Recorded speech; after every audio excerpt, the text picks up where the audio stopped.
Hi.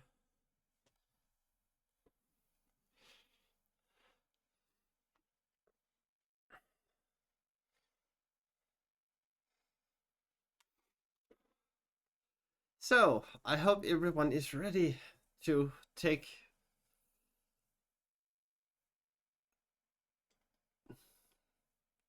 What was my brain saying? um, but yeah, to begin the second book of the Lord of the Rings. Look at New Book Day! Yes, it's New Book Day. I should write that, but I'm gonna do it on my phone because that seems easier.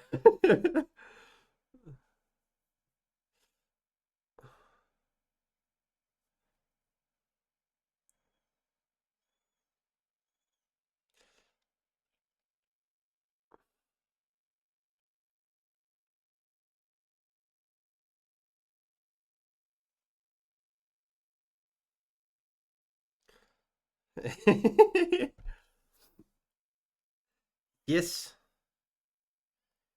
So,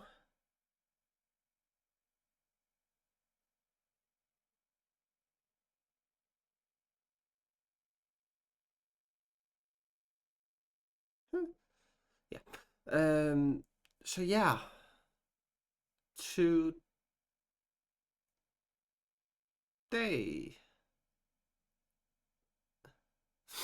Why are you upset, Andrea?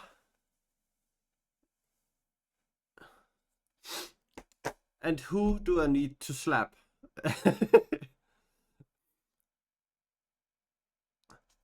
Yes, there is some nice surprises for when people follow, when they subscribe, when they do biddies, when they do donos, and when you get a raid.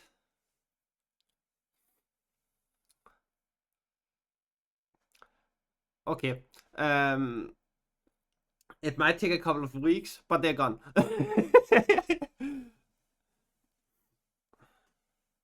So, yes. But yes, today we start new book, and Miss Deathheart has helped me making some alerts. And the only way you're gonna hear them is if people are doing the stuff. But I promise you, they're good. They're nice. Very nice. I like them.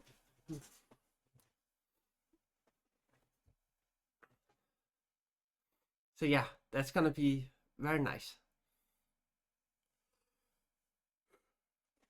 And please tell me if my microphone is not uh, loud enough because I have made a little bit of a difference on my setup.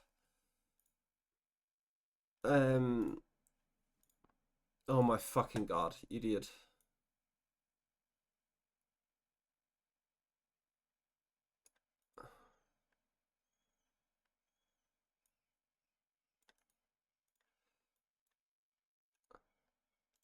Everything I had just done, I just redid. Fucking moron. There we go. So, thank you, everything. But yes, today we're gonna do 2 chapters because the first chapter is like 7 pages. And I think like a 20-minute stream is way too short. So yeah, we're gonna do 40 pages.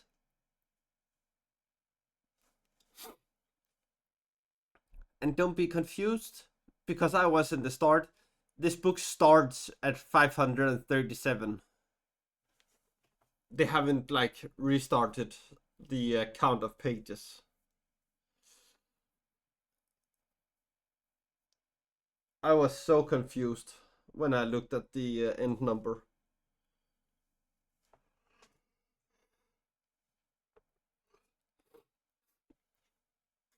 But yeah, this book is about 100 pages less than the book prior.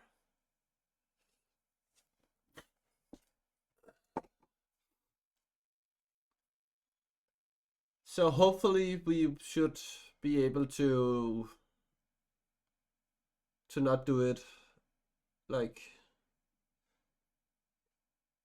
or not spent like 7 months on reading it. Hopefully, no longer than the end of year. I hope. Shit can happen. I know that, but I hope I can deal with it. So yeah, yeah, exactly. But how has everyone's day been? I know how Andreas have been. She wanted to choke the vet nurses. So yeah.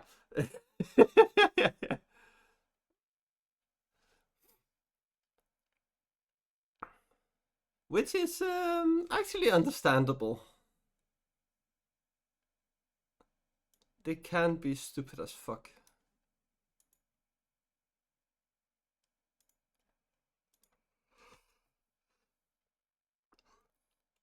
So yeah. But yes. Let's get into it. And I seriously need a new title.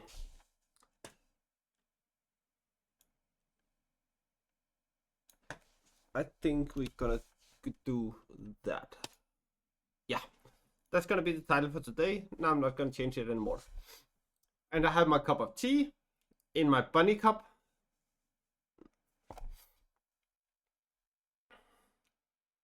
And if you judge me, I'm watching you.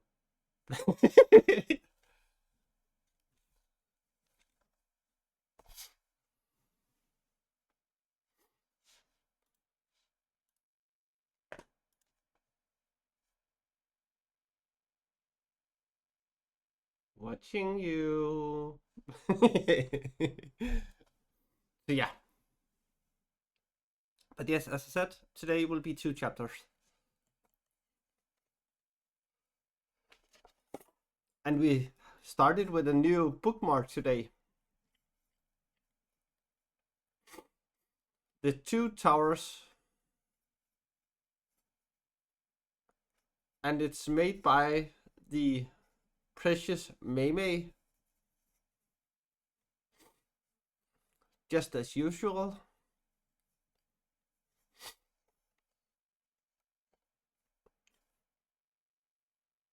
So yeah, I'm really happy about this.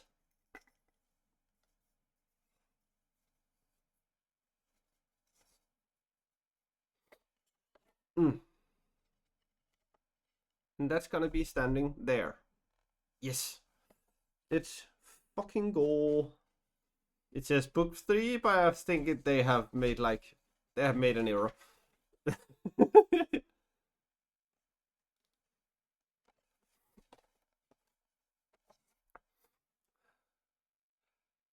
Andrea, I know how you can get a break.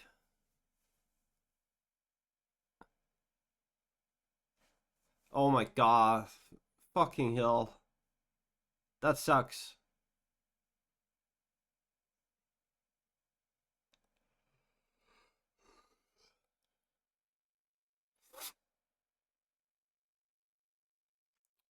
I hope everything is okay.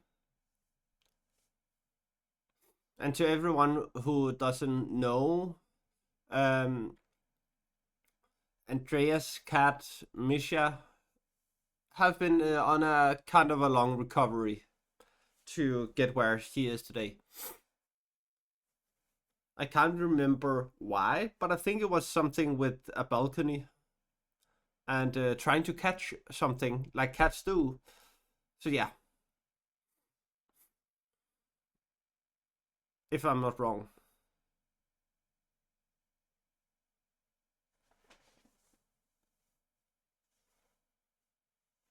Well, it's good that everything is okay, except the medicine, of course.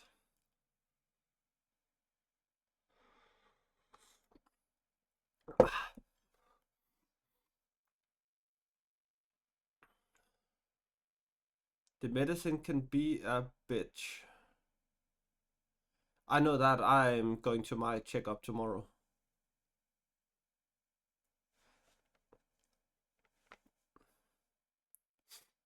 Yeah, that would certainly make some trouble.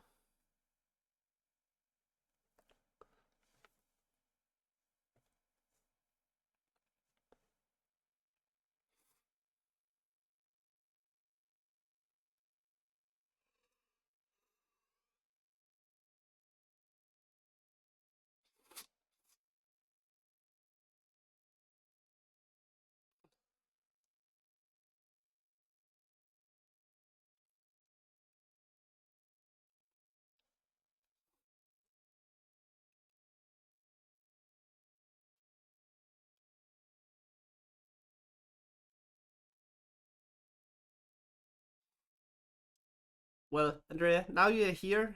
Now you can relax, take it chill, get a cup of tea, something, maybe a big plantain.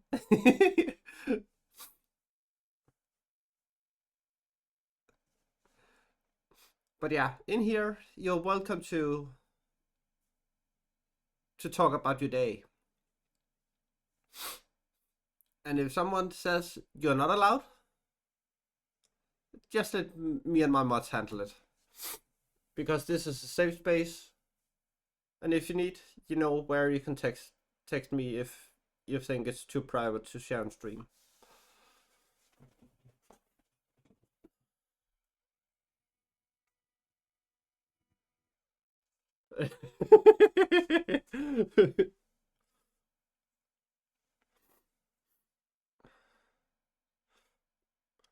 Well, then you know what you gotta do.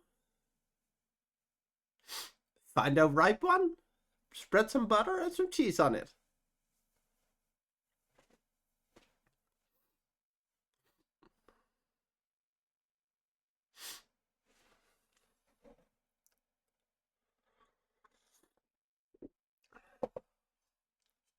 Oh, this is not trauma dumping, I promise you. Is this is trauma dumping? The my brain is like going fucking far, just like that would be my brain if that is trauma dumping.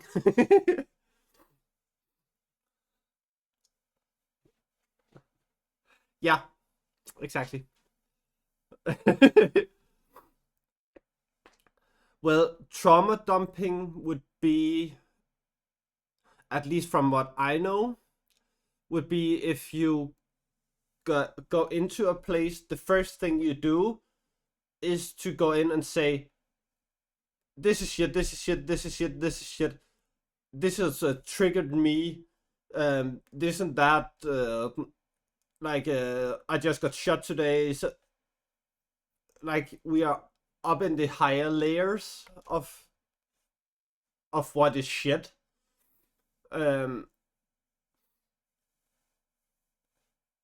what you have said is just like resistance in your day, and I of course understand that that can be fucking annoying, but it's nowhere near trauma,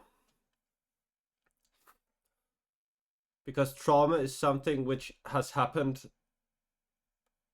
either instantly with a lot of things happening at the same time, or over a very very long way, over a very, very long time. So with the same thing, that it eventually breaks you to a point where it's the only thing which consumes your energy, so your body just goes into survival mode. And I know that is not what is happening to you. It's just overwhelming, to be honest, at least from what I see it. So don't you worry.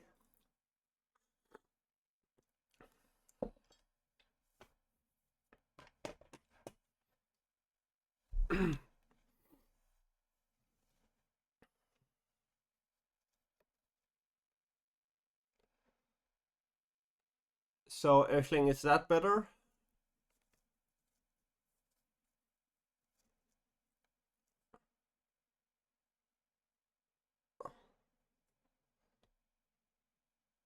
like the picture? Because I think it looks a little better now.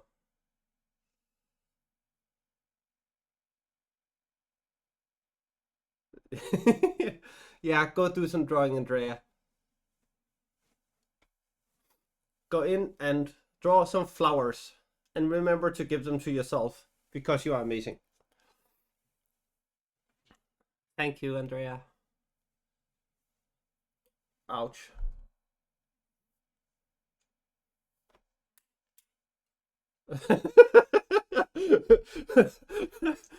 Yeah, I would say if that happened in here, I would fucking allow that.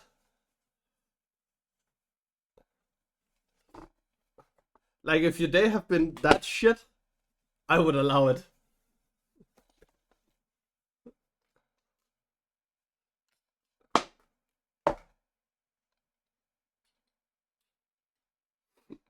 Yeah, I know. That's the reason I said go draw some flowers.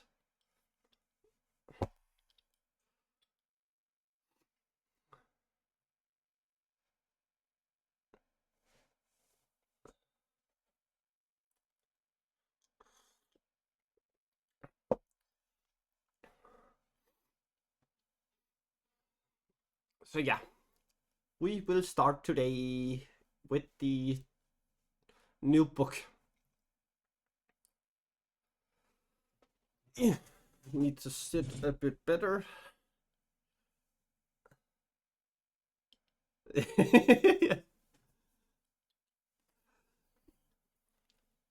You're very welcome. Or as I usually say, right, you're very welcome. And that's okay. All right. So, chapter 1, departure of Boromir. That'd be cool. Aragorn sped on up the hill. Every now and again he bent to the ground. Hobbits go light, and their footprints are not easy, even for a ranger to read. But not far from the top, a spring crossed the path, and in the wet earth he saw what he was seeking. I read the signs aright, he said to himself. Frodo ran to the hilltop. I wonder what he saw there. But he returned by the same way and went down the hill again. Aragorn hesitated. He decided to go to the high seat himself, hoping to see there something that would guide him in his perplexities, but time was pressing. Suddenly he leaped forward and ran to the summit, across the great flagstones and up the steps. Then sitting in the high seat, he looked out. But the sun seemed darkened, and the world dim and remote. He turned from the north back again to the north, and saw nothing save the distant hills. Unless it were that far away, he could see again a great bird, like an eagle, high in the air, descending slowly in wide circles down towards the earth. Even as he gazed, his quick ears caught sounds in the woodlands below, on the west side of the river. He stiffened. There were cries, and among them, to his horror, he could distinguish the harsh noises of orcs.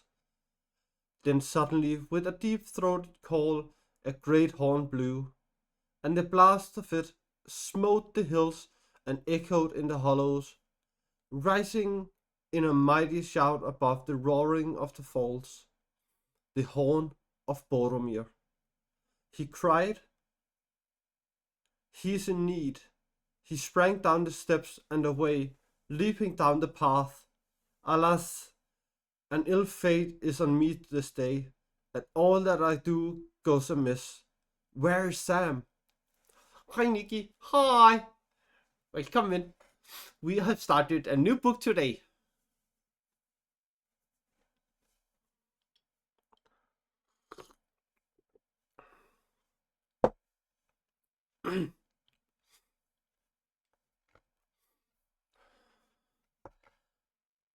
As he ran, the cries came louder, but fainter now, and desperately the horn was blowing.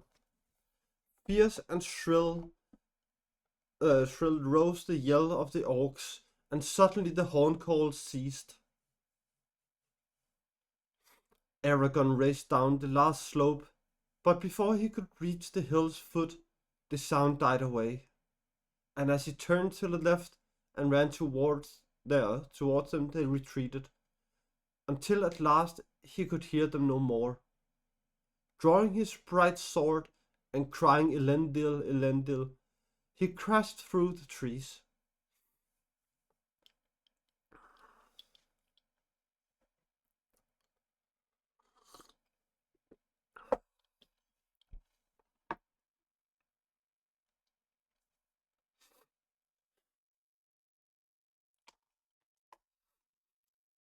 So, Nikki, did you know that in 2 weeks I have my birthday stream? Yes, birthday stream, birthday stream. In 2 weeks.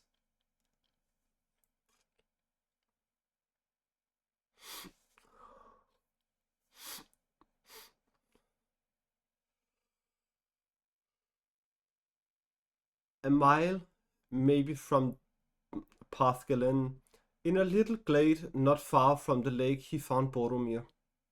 He was sitting with his back to a great tree, as if he was resting.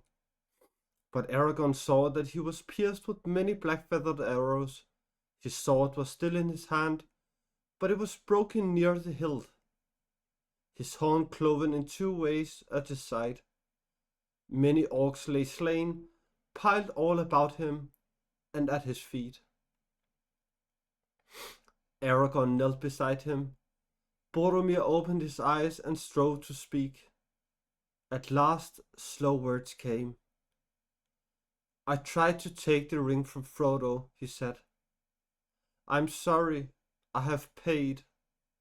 His glance straight to his fallen enemies. 20 at least lay there. They have gone. The halflings. The orcs have taken them. I think they are not dead. Orcs bound them. He paused and his eyes closed wearily. After a moment he spoke again. Farewell, Aragorn. Go to Minas Tirith and save my people. I have failed. Hi, Bee. Hi. Wait, come in.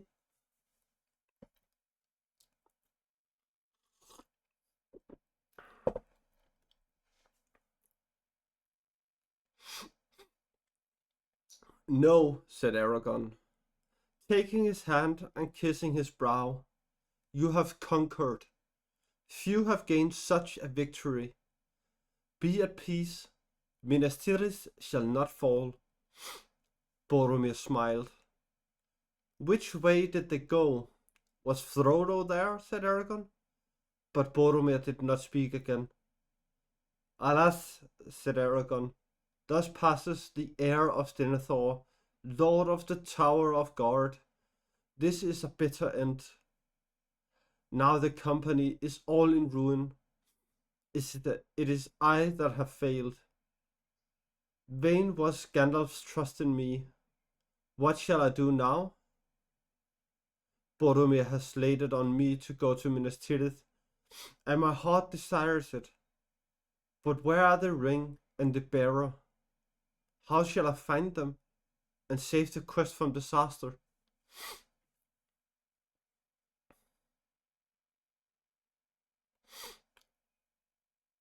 He knelt for a while, bent with weeping, still clasping Boromir's hand.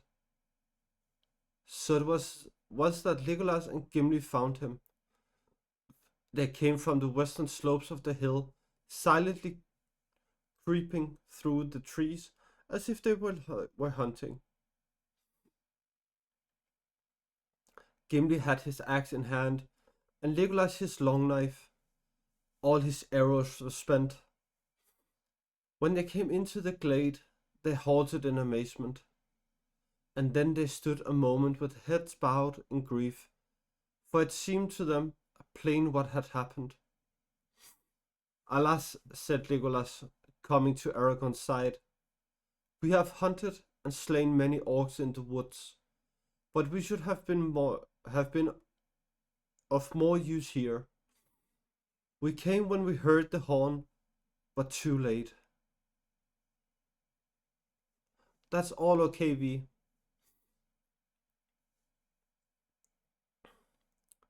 I fear you have taken deadly hurt.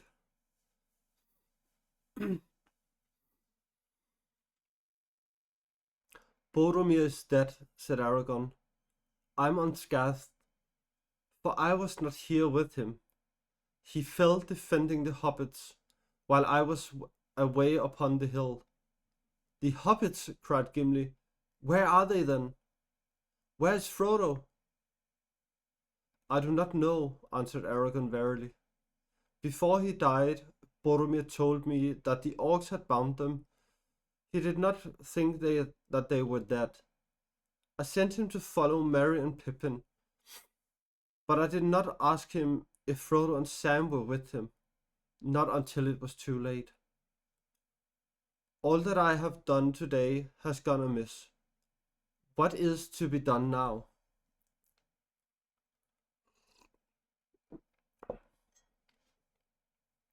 First, we must tend the fallen, said Legolas.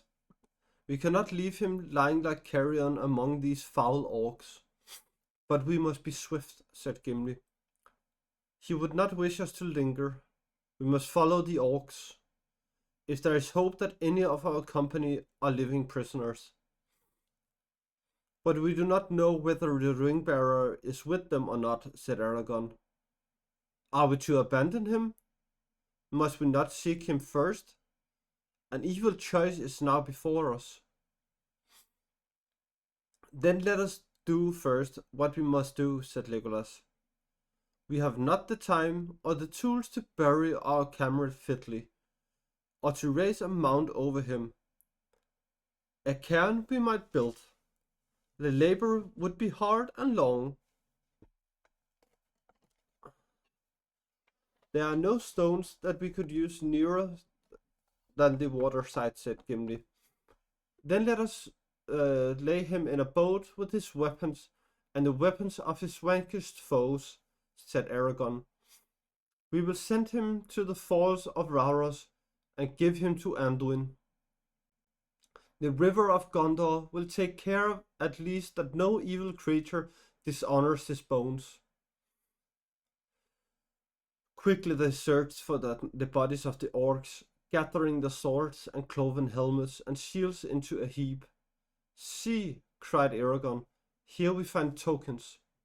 He picked out from the pile of grim weapons 2 knives, leaf-bladed, demasked in gold and red, and searching further he found also the sheaths, black, set with small red gems. No orc tools these, he said. They were borne by the hobbits. Doubtless the orcs despoiled them, but feared to keep the knives. Knowing them for what they are, work of westerners, wound about with spells for the bane of Mordor. Well now, if they still live, our friends are weaponless. I will take these things, hoping against hope, to give them back. And I, said Legolas, will take all the arrows that I can find, for my quiver is empty.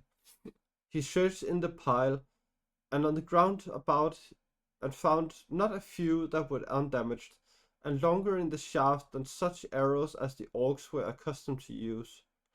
He looked at them closely, and Aragorn looked at the slain, and he said, Here lie many that are not folk of Mordor. Some are from the north, from the misty mountains, if I know anything of orcs and their kind. And here are others strange to me. Their gear is not after the manner of orcs at all. There were 4 goblin soldiers of greater stature, swart, slant-eyed, with thick legs and large hands. They were armed with short, broad-bladed swords, not with the curved scimitars usually with orcs. Penguin! And they had bows of yew in length and shape of the bows of men. Upon the shields they bore a strange device, a small white hand in the center of a black field. On the front of their iron helmets was set an S rune, wrought of some white metal. How are you, Penguin? I hope you're good.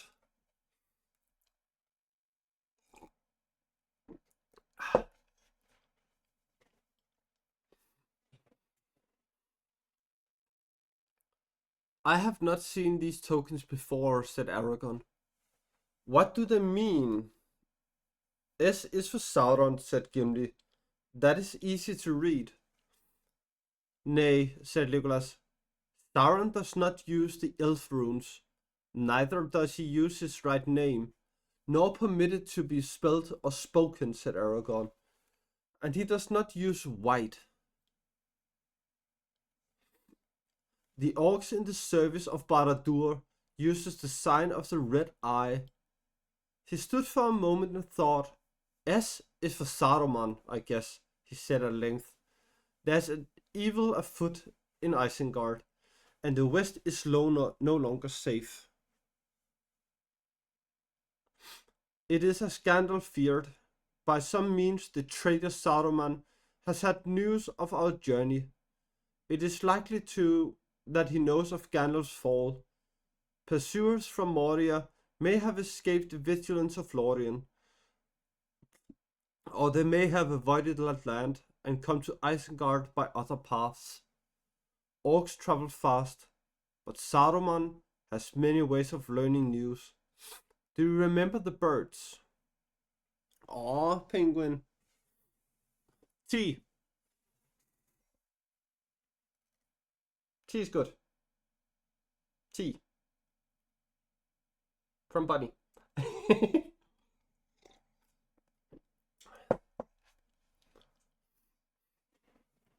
So tea with honey.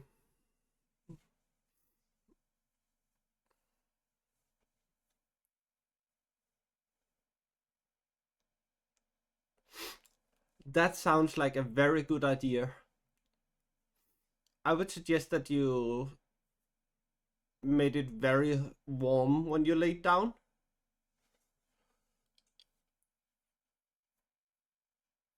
That's at least what I do when I'm sick. Tea, warmth, and showers. And food, of course. And then it should be over quite fast. If you're not like me with half of a mental disorder at all times.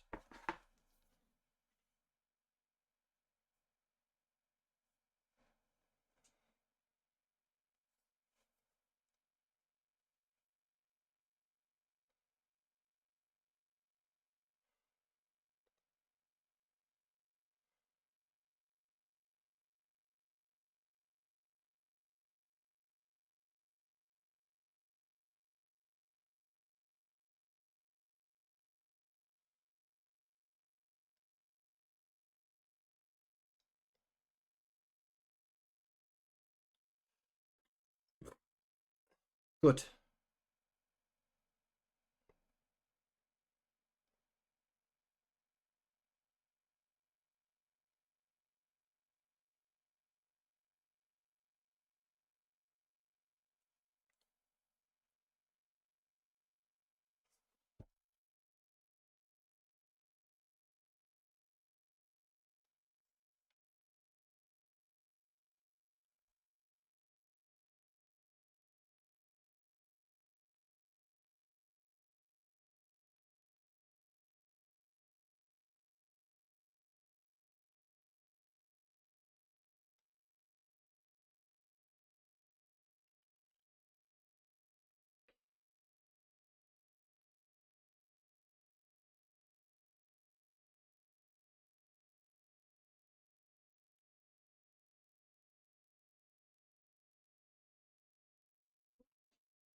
Oh, hot cocoa. Oh, that would be nice.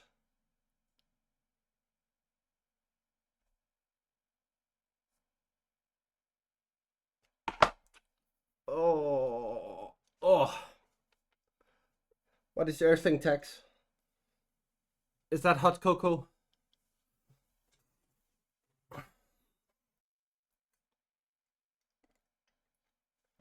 Nice.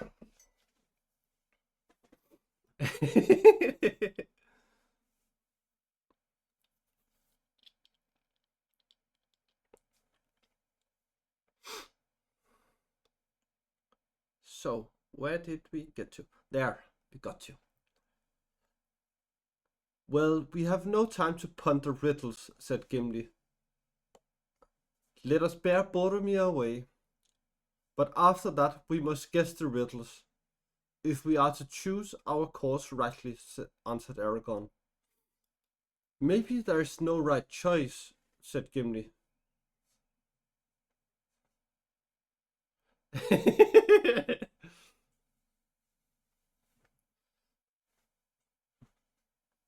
Oh.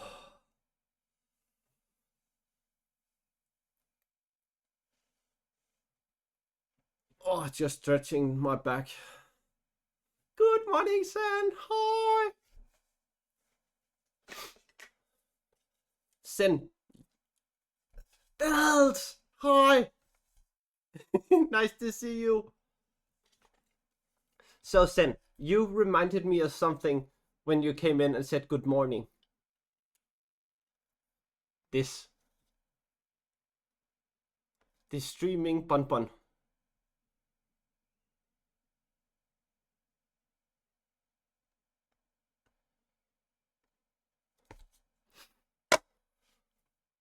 Streaming bun bun. Yes. Yeah, and it changes color. Yeah. Actually, at the moment, I'm actually doing quite okay. I have my tea. I have my book. I have some lovely people here. Can it even get better?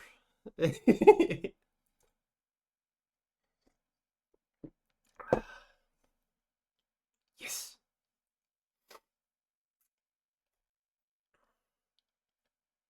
Oh, that's cute.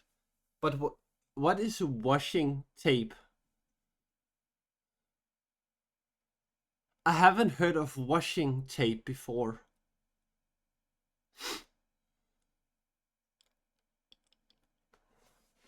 Washi tape. Huh. What is that? Washi tape. Oh, washi tape.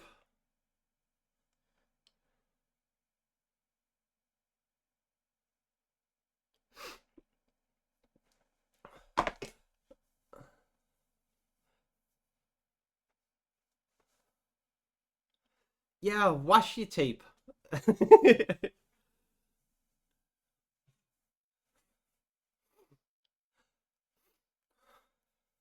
It's like a very, very gentle tape.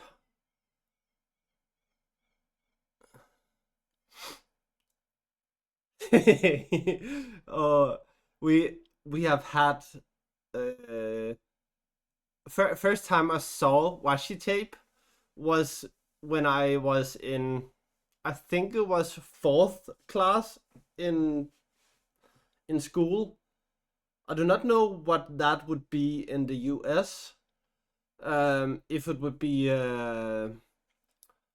if it would be primary or middle. So fourth class is actually your fifth year. It makes no sense, but that's how it is. Um, what is it? Around 10.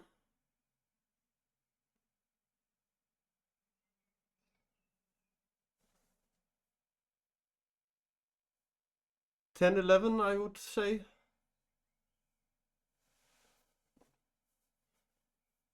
Yeah, 10 or 11. See, not even the Americans know if it's elementary or middle school.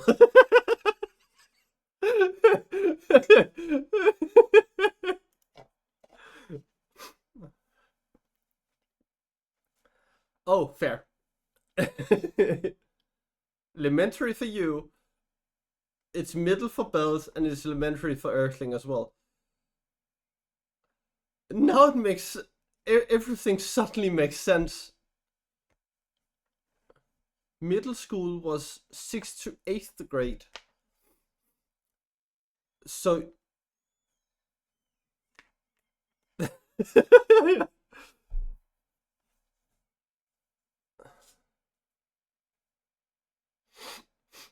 9th to 12th. Okay, interesting. We have like a children year, or what the fuck it should be called. Um in Denmark, if you translate it directly, it's called kindergarten class.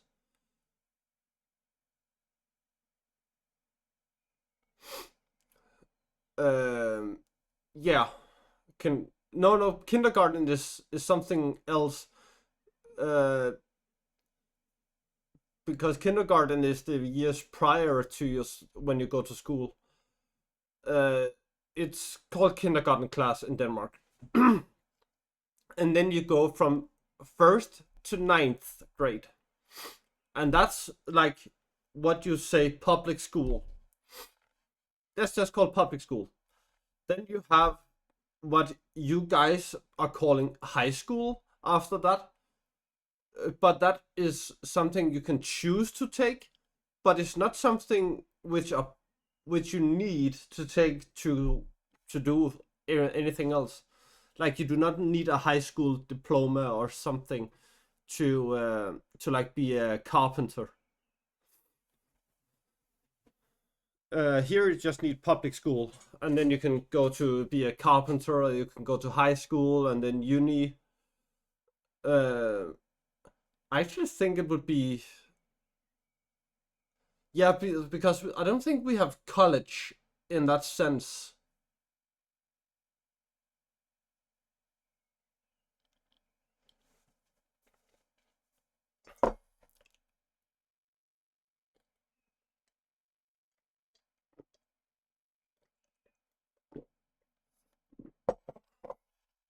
Yeah, but that's a cheese. Cottage cheese.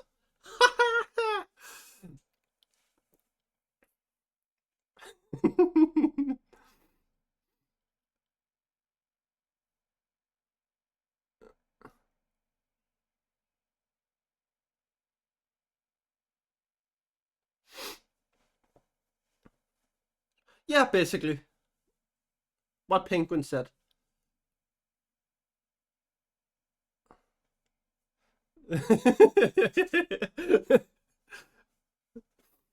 So yeah, we don't really have college. You guys do too much. Really, seriously, you guys do too much. Our uni has both the bachelor's and the master's. But do you go to college to get a master?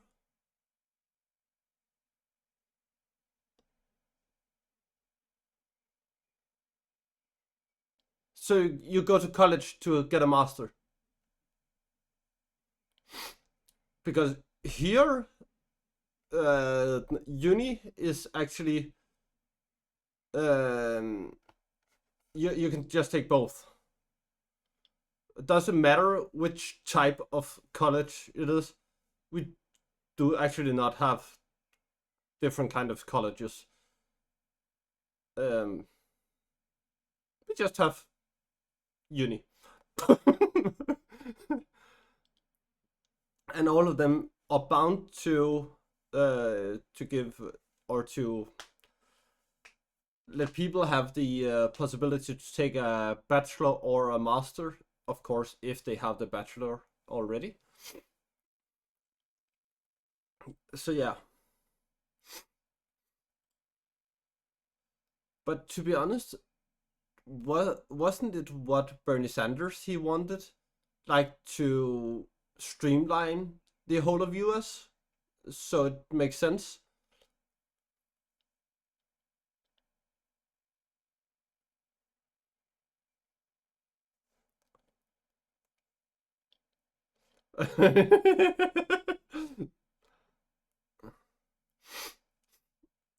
But Penguin, doing more is not always the better thing to do.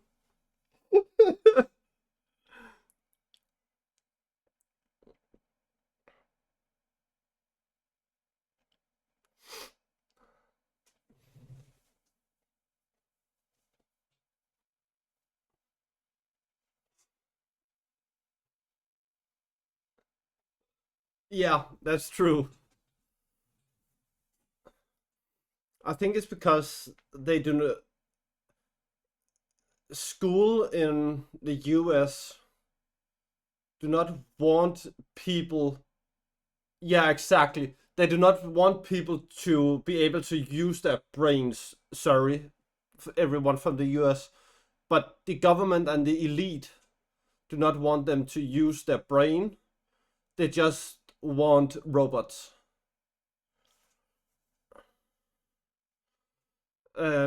So yeah,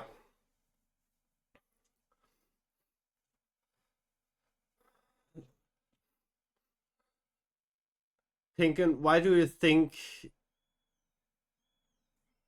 Um, why do you think that the U.S. military s- sent people to Denmark to be taught? Is exactly because of that. Because they learn to use the brain over here. They learn to question things.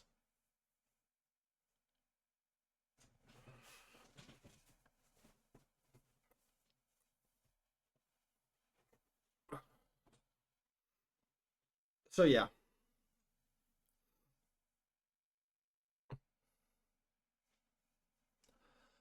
yeah, they do, and at the moment they are unfortunately succeeding at it.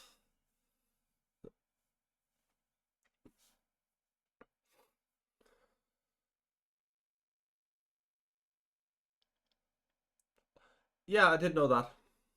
I did. I think it's like what was it, 1.06 women for each man.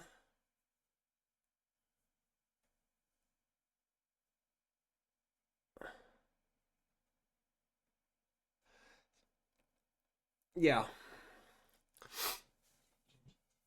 Okay, I'm gonna read now because I have 36 pages left. Taking his axe, the dwarf now cut several branches. These they lashed together with bowstring and spread their cloaks upon the frame. Upon this rough bier they carried the body of their companion to the shore, together with such trophies as his last battle as they chose to send forth with him.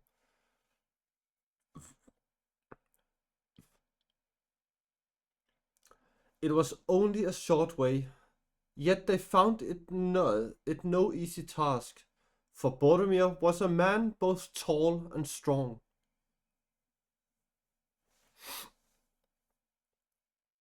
At the waterside, Aragorn remained, watching the bier, while Legolas and Gimli hastened back on foot to Path Galen. Good lord, it's a raid! Oh my god! Bunnies, take Wait! your posts! Hi! Welcome in! Ooh.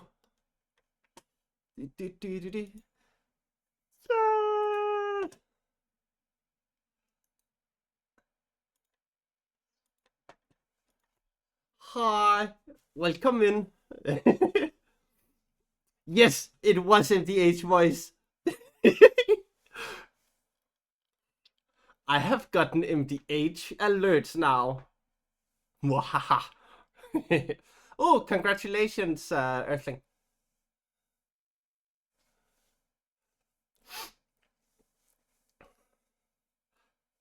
It was one of the surprises in here today. Okay, so here, there, and we go everywhere. Oh, you hit a 79.21.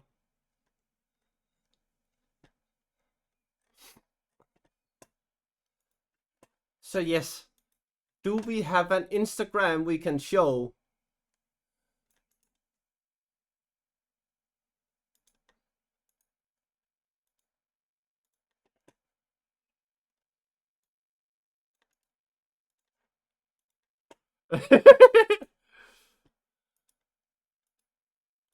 Do you have something else you want to show? Yeah, I did, Penguin. I did fix it like you said. There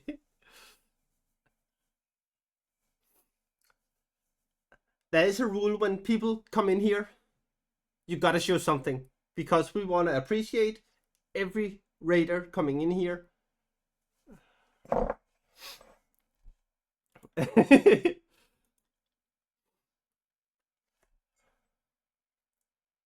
Fucking hell, my teacup is empty. Because if you do not show something, the bonbon will go from this to this.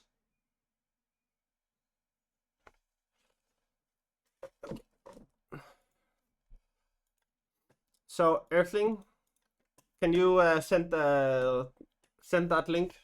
You should be able to.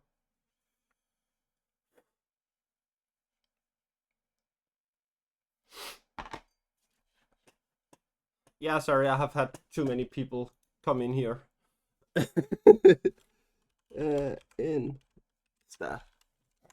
Instagram. Okay, I'm gonna fix it myself. There we go. And now you are all forced to see this amazing human. Here we go.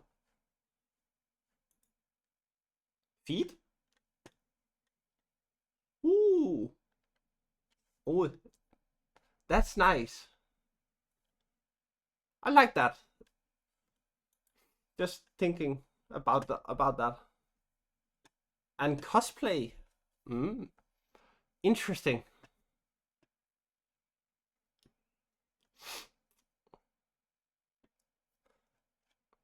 I really like that. Here. Here, take a follow.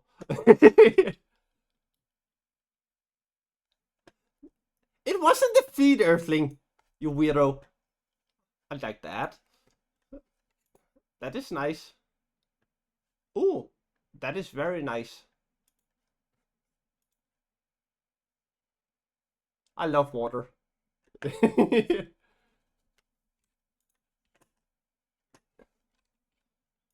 That one. Well, take a follow on that as well then. Bunny! Bunny! Bon Bon!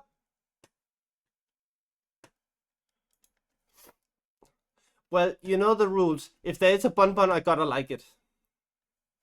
That's just how it is. Bon Bon!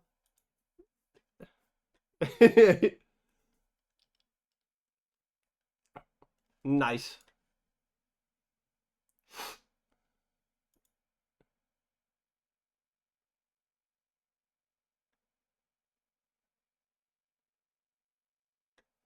What is mental health? Just saying. Bon Bon! Well, everyone,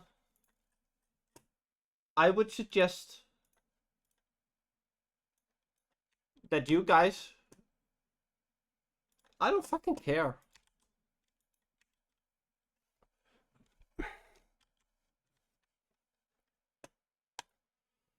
Oh, I got tired. Right there, I got tired.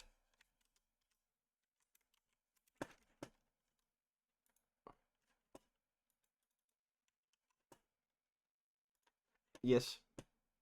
Then we just try again.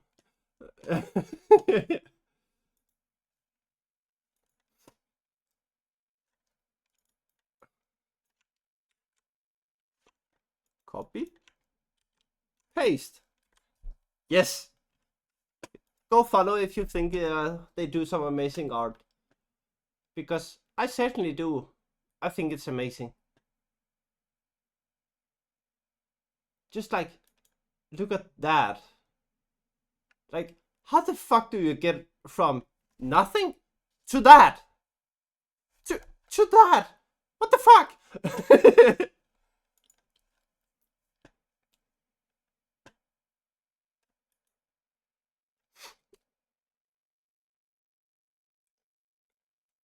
I didn't know that Vero was appointed in your stream.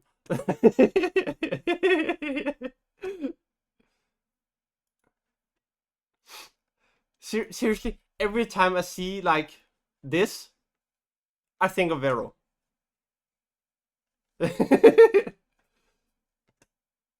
There's no doubt in my mind that that thing is Vero. 100% that. And yes.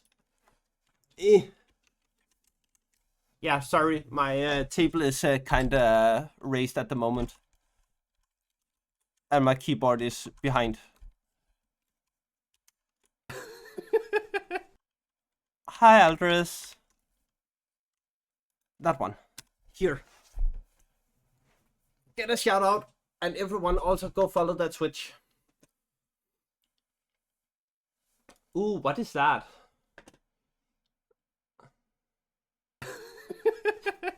Are you doing bookbinding?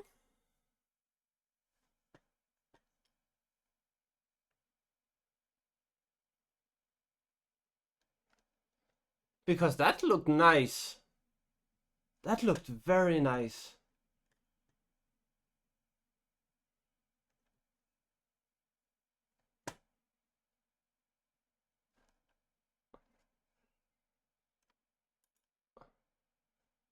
I like that. That looked very nice. Bon Bon! Bon Bon!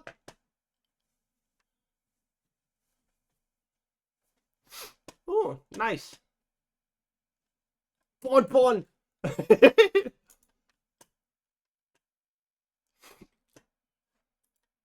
And not your Bon Bon. Oh. So, this Bon Bon approves of all of this. And if you like what you're seeing, go to that.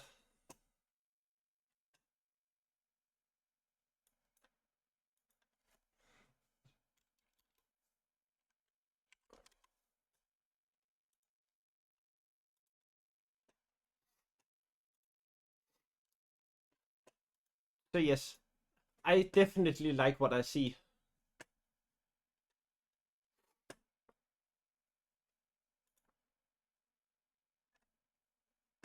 And you can just look here. Beautiful paint, beautiful human. This is nice. I really like that. Oh, and koi. Yes, 100%. I actually have koi myself. I have 3 koi. Stunted, Stoner, and Soul. And yeah. The reason why it's called Soul is because it have killed itself. It tried to kill itself a couple of times. Fucking mental fish.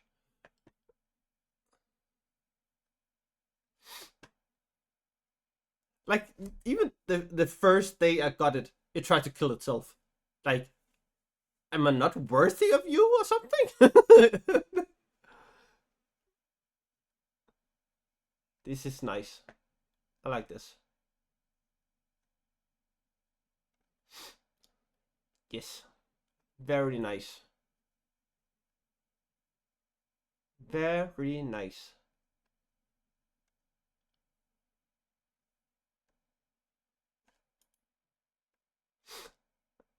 This is almost how they are feeling at the moment in the Lord of the Rings. In the woods, trying to gather up. So we like that. Yes, we like that. Very nice. Ooh. That's amazing. And again, if you like, I have pinned the message to the Instagram. So go and watch out. Or I will be watching you. With 2 eyes. Hi, Bon Bon. Hi.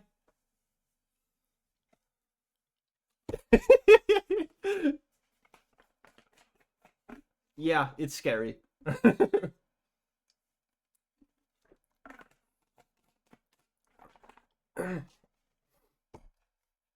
Ooh, this one is worse.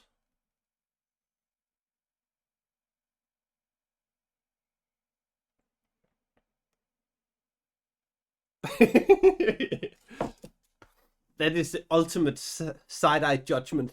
Yeah, it does. It really does. It's great.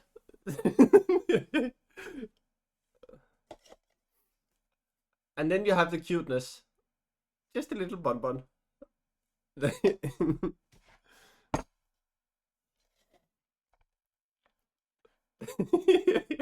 It's great.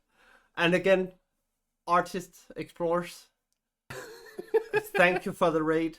I really appreciate it. And you were the first one today to trigger my raid alert. My new raid alert. Yes, we like that.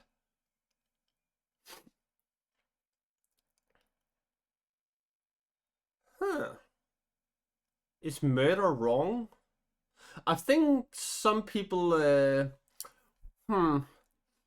I think some people forgot to tell our governments that it was wrong. Yes, you really does. And the Nuff, nuff, nuff, nuff, nuff, nuff, sniff. Sniff, sniff. And all 5 alerts, I got a new alert sound equipped to it with MDH voice. And I'm so excited to see what people are thinking when they trigger it.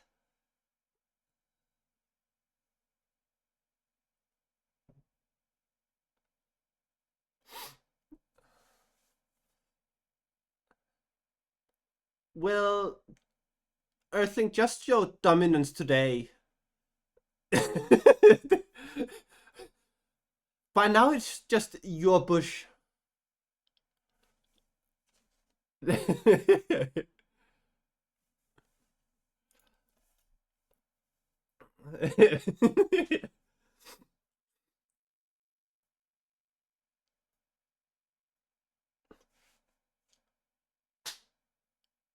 So yes.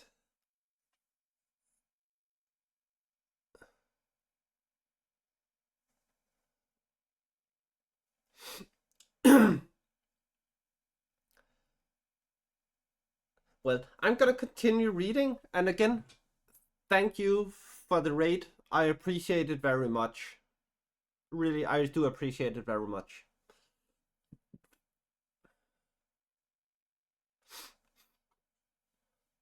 Earthling, you can't do that when the bush haven't been removed yet. And you can't drop again when it's not there. So yes. Where was we when we were so amazingly interrupted? Yeah, but the system won't let you. It's rigged. Don't you know that?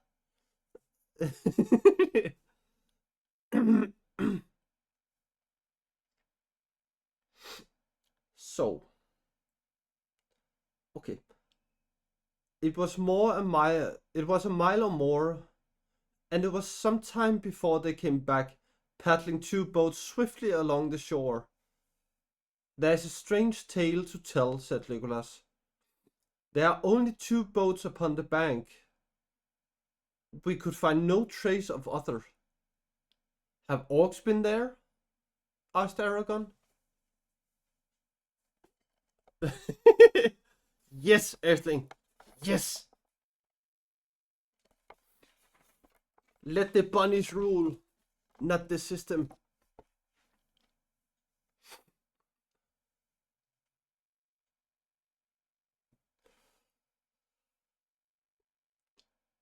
"We saw no signs of them," answered Gimli. "And orcs could have taken or destroyed all the boats, and the baggage as well." "I will look at the ground when we come there," said Aragon. Now they laid Boromir in the middle of the boat that was to bear him away. The grey hood and elven cloak they folded and placed beneath his head.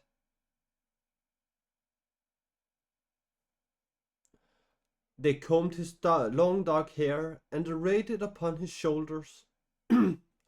The golden belt of Lorien gleamed about his waist. His helm they set beside him, and across his lap they laid the cloven horn and the hilt and the shards of his sword. Beneath his feet they put the swords of his enemy. Then fastening to the prow to the stern of the boat, they drew him out into the water. They rowed sadly along the shore, and turning into the swift running channel, they passed the green sward of Pathgalen. The steep sides of Tol Brandir were glowing. It was now mid-afternoon. As they went south, the fume of Dharos rose and shimmered before them, a haze of gold. The rush and thunder of the fall shook the windless air. Sorrowfully they cast loose the funeral boat. There Boromir lay restful, peaceful, gliding upon the bosom of the flowing water. The stream took him while they held their own boat back with their paddles. He floated by them, and slowly his boat departed, waning to a dark spot against the golden light. And then suddenly it vanished. Rauros roared on unchanging.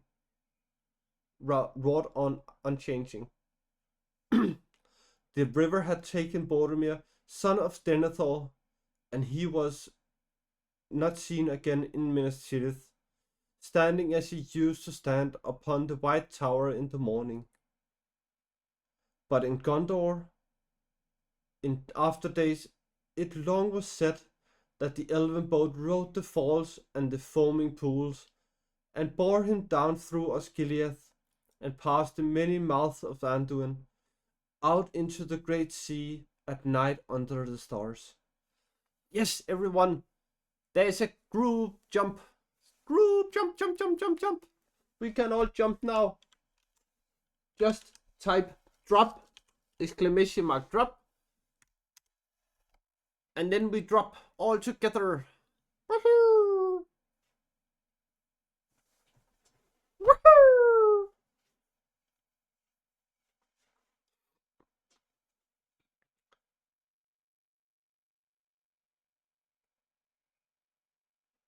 Oh, everything is not gonna land. He's not gonna stick it. Nobody lands. That's sad.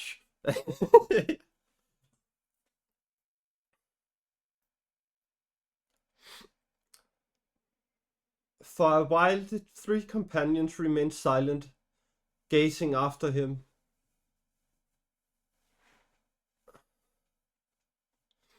Then Aragorn spoke. "They will look for him from the White Tower. he said, but he will not return from mountain or from sea. Then slowly he began to sing. Through Rohan over fen and field, where the long grass grows, the westfold wind comes walking, and about the walls it goes. What news from the west, O wandering wind, do you bring me tonight? Have you seen Boromir the Tall by moon or by starlight? I saw him ride over 7 streams, over waters wide and grey.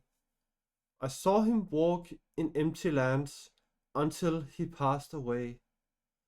Into the shadows of the north, I saw him then no more. The north wind may have heard the horn of the son of Denethor. O Boromir, from the high walls westward I looked afar. Ike high! But you came not from the empty lands where no men are.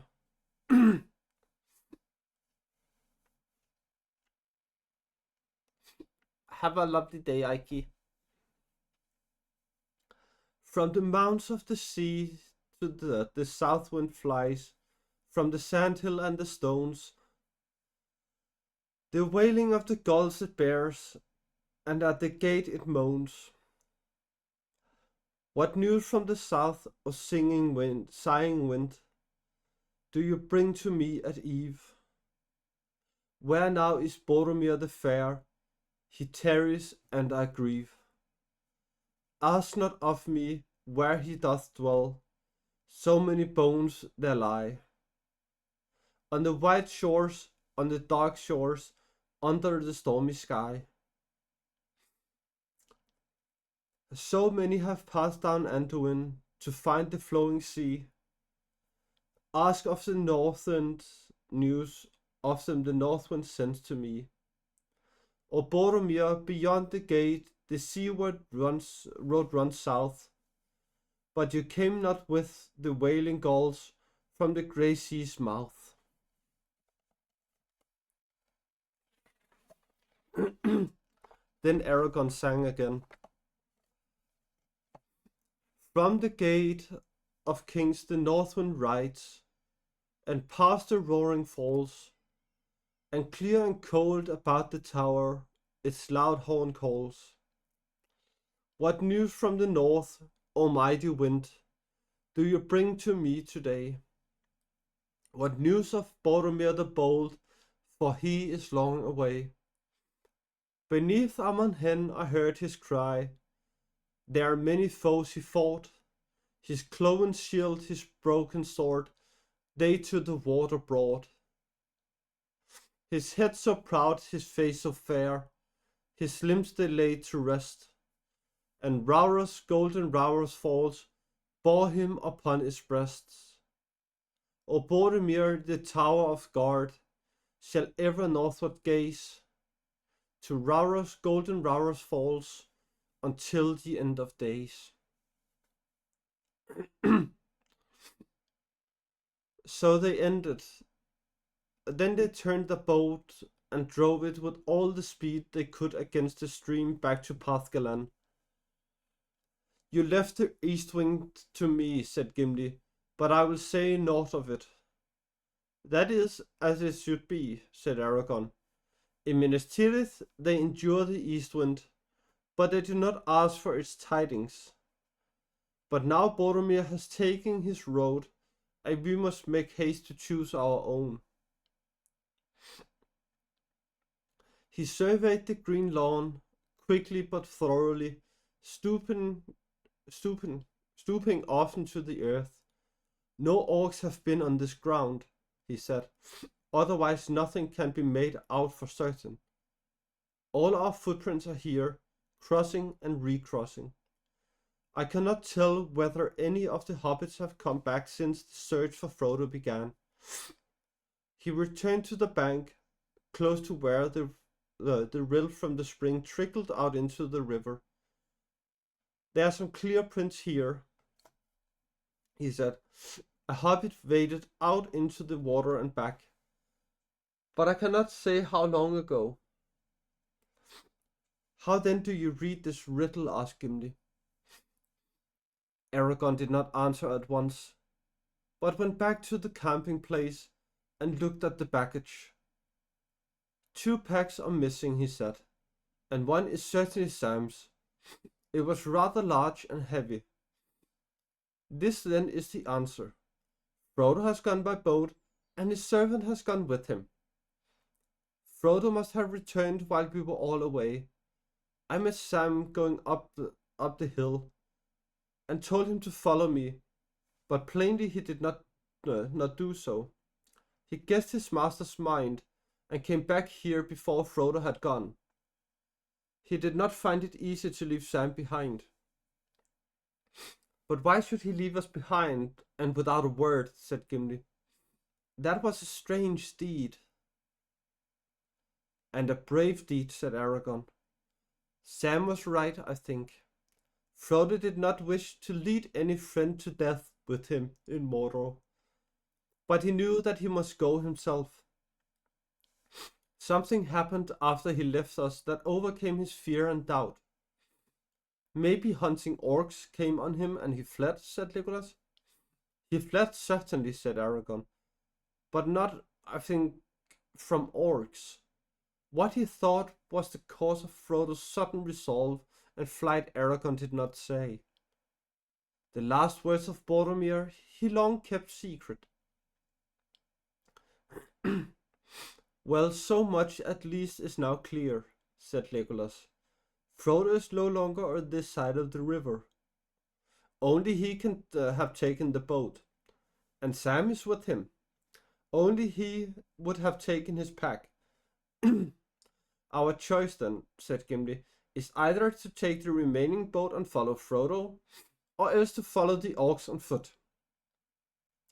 There is little hope either way. We have already lost precious hours. Let me think, said Aragorn.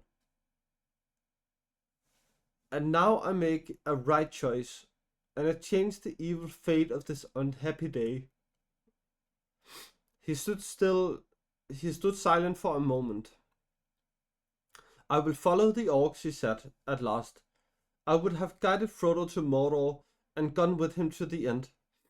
But if I seek him now in the wilderness, I must abandon the captives to torment and death. My heart speaks clearly at last. The fate of the bearer is in my hands no longer. The company has played its part, yet we have to. Yet we that remain cannot forsake our companions while we have strength left. Come, we will go now. Leave all that can be spared behind.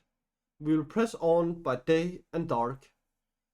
They drew up the last boat and carried it to the trees. They laid beneath it such of their goods and they did not need and could not carry away. Then they left Pascalen. The afternoon was fading as they came back to the glade where Boromir had fallen. There they picked up on the trail of the orcs. It needed little skill to find. No other folk makes such a trampling, said Legolas. It seems that they like to slash and beat down growing things that are not even in their way.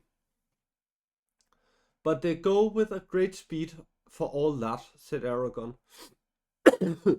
And they do not tire. You. And later we may have to search for our path in hard bare lands. Well, after them, said Gimli. Dwarves too can go swiftly, and they do not tire sooner than orcs. But it will be a long chase. They have a long start. Yes, said Aragorn. We shall all need the endurance of dwarfs. But come. With hope or without hope, we will follow the trail of our enemies, and woe to them if we prove the swifter. We'll make such a chase as shall be accounted a marvel among the 3 kindreds, elves, dwarfs, and men, forth the 3 hunters. Like a deer he sprang away. Through the trees he sped. On and on he led them, tireless and swift, now that his mind was at last made up. The woods about the lake they left behind. Long slopes they climbed, dark, hard-edged against the sky, already red with sunset. Dusk came, they passed away, grey shadows in a stony land. So that was the first chapter of today.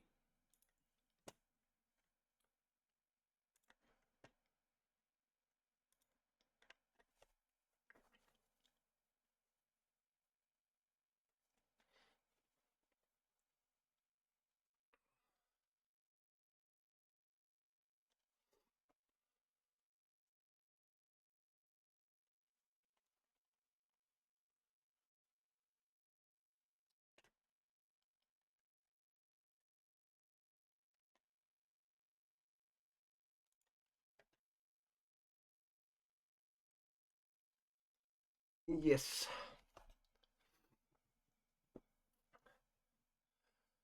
Chapter 2. The Riders of Rohan.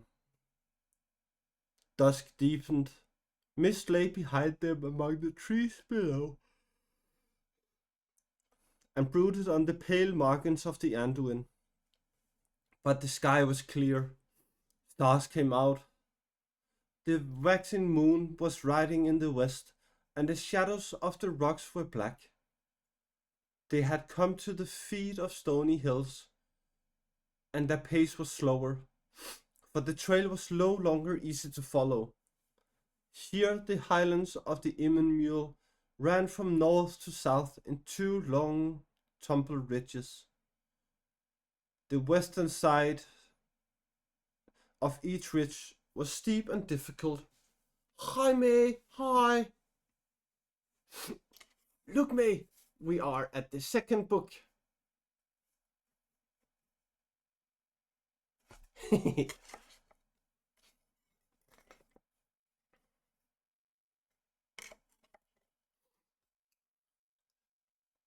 Earthling, can you give May a shout out?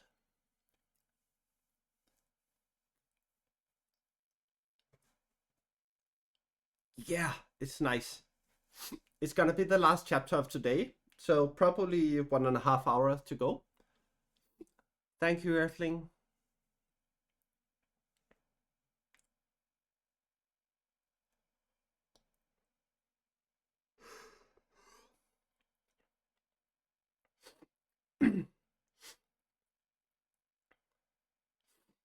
The western side of each ridge was steep and difficult, but the eastward slopes were gentler, furrowed with many gullies and narrow ravines. All night the three companions scrambled in this bony land, climbing to the crest of the first and tallest ridge, and down again into the darkness of a deep winding valley on the other side. There is still cool hour before dawn. They rested for a brief space. The moon had long gone down before them. The stars glittered above them. The first light of day had not yet come over the dark hills behind. For the moment Aragon was at a loss. The Orc Trail has descended into the valley, but there it vanished. Which way would they turn, do you think? Said Legolas. Northward is a straighter road to Isengard or Fangorn, if that is their aim as you guess, or southward to strike the Endwash. They will not make for the river, whatever mark they aim at, said Aragorn, and unless there is much amiss in Rohan and the power of Saruman is greatly increased, they will take the shortest way that they can find over the fields of the Rohirrim. Let us search northwards.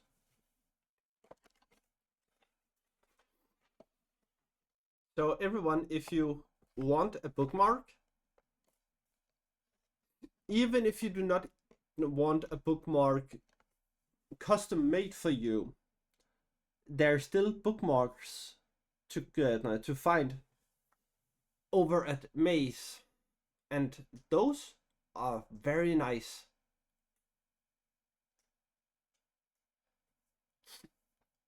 And they actually cost less than you getting a bookmark in your bookstore.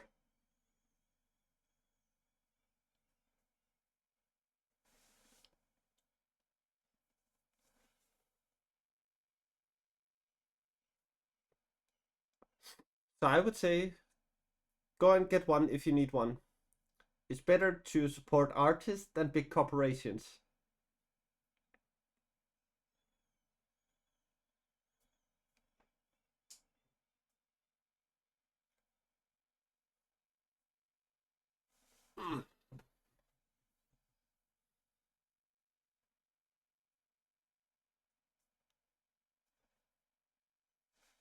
So yes.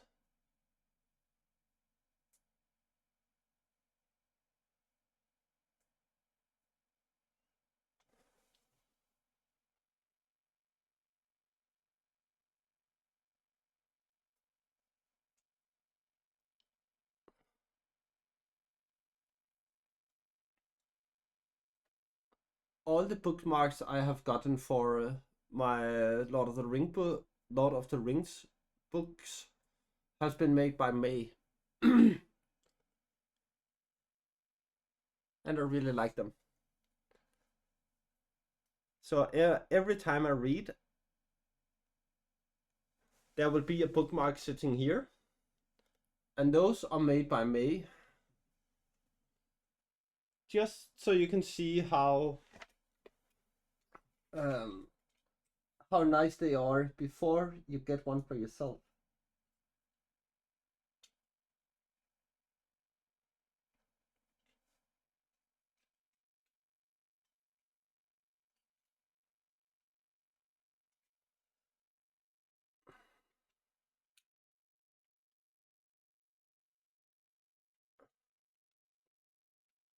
Hi V, welcome in again. Ow.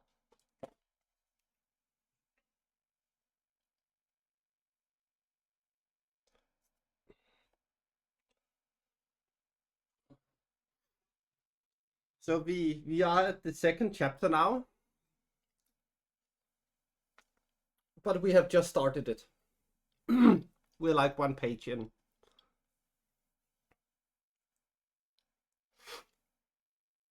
The dale ran like a stony through between the ridges hills, and a trickling stream flowed among the boulders at the bottom. A cliff frowned upon their right. To the left rose grey slopes, dim and shadowy in the late night. They went for a mile or more northwards. Aragorn was searching, bent to the ground, among the folds and gullies leading up into the western ridge. Legolas was some way ahead. Suddenly the elf gave a cry, and the others came running towards him. We have already overtaken some of those that we are hunting, he said. Look, he pointed, and they saw that what they had at first taken to be boulders lying at the foot of the slope were huddled bodies. 5 dead orcs lay there.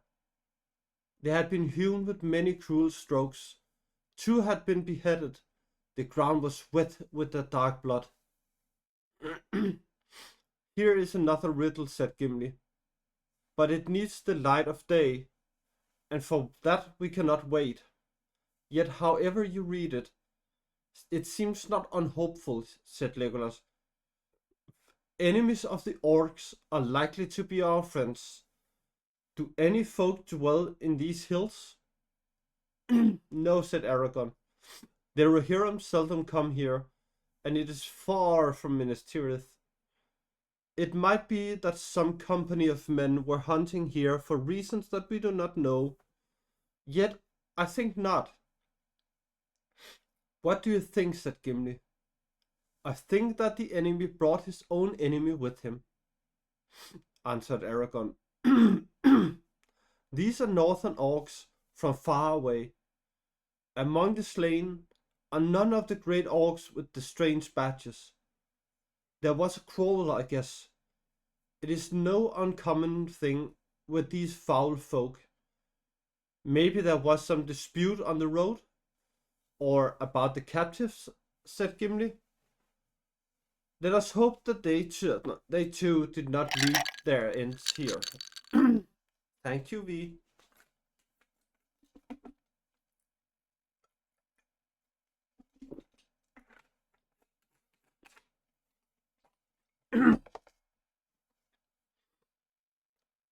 Aragorn searched the ground in a wide circle, but no other traces of the fight could be found.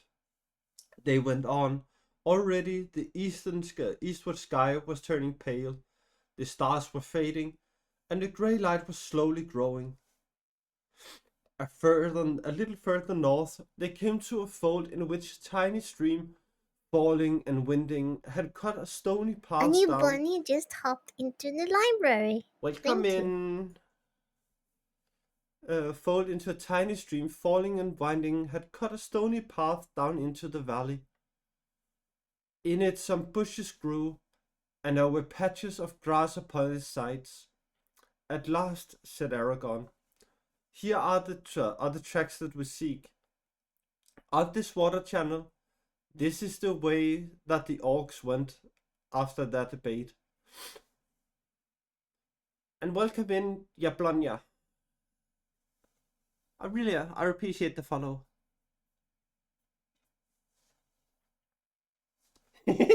Yeah, wasn't it?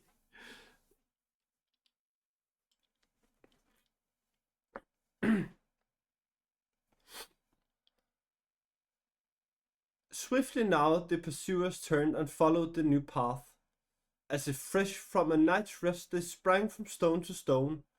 At last they reached the crest of the grey hill, and a sudden breeze blew in their hair and stirred their cloaks, the chill wind of dawn.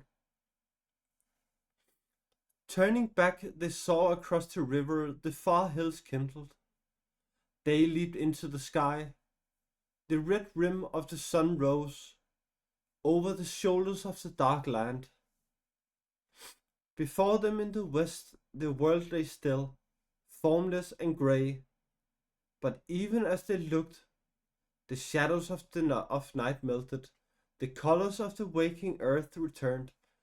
Green flowed over the white meads of Rohan, the white mists shimmered in the water vales, and far off to the left, 30 leagues or more, blue and purple stood the white mountains, rising into peaks of jet, tipped with glimmering snows, flushed with the rose of morning. Gondor, Gondor, cried Aragorn. Would that I looked on you again in a happy hour. Not yet doth my road lie southward to your bright streams. Gondor, Gondor, between the mountains and the sea, west wind blew there, the light upon the silver tree.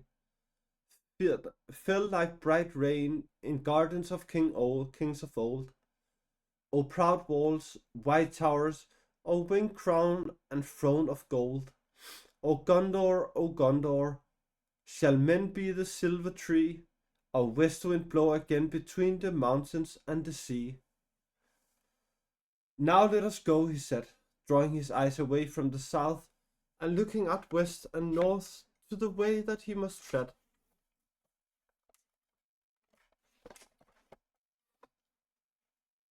The ridge upon which the companions stood went down steeply before their feet.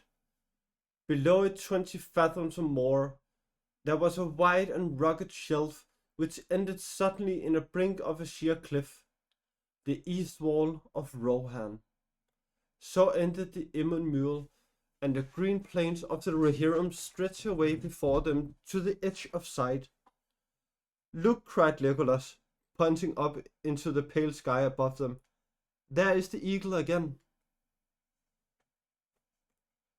He is very high. He seems to be flying now away. From this land back to the north. He is going with great speed. Look! No, not even with my eyes can I see him, my good Legolas, said Aragorn. He must be far aloft indeed. I wonder what is his errand. If he is the same bird that I have seen before. But look, I can see something nearer at hand and more urgent. There is something moving over the plain. Many things, said Legolas. It is a great company on foot, but I can say no more, nor see what kind of folk they may be. They are many leagues away, 12, I guess, but the flatness of the plain is hard to measure. I think nonetheless that we no longer need any trail to tell us which way to go, said Gimli. Let us find a path down to the fields as quickly as may be. I doubt if you will find a path quicker than the one that the orcs chose, said Aragorn. They followed their enemies now by the clear light of day. It seems that the orcs had pressed on with all possible speed. Yes, you did. You did hear the follower sound. I doubt if you will. Yeah, I've read that.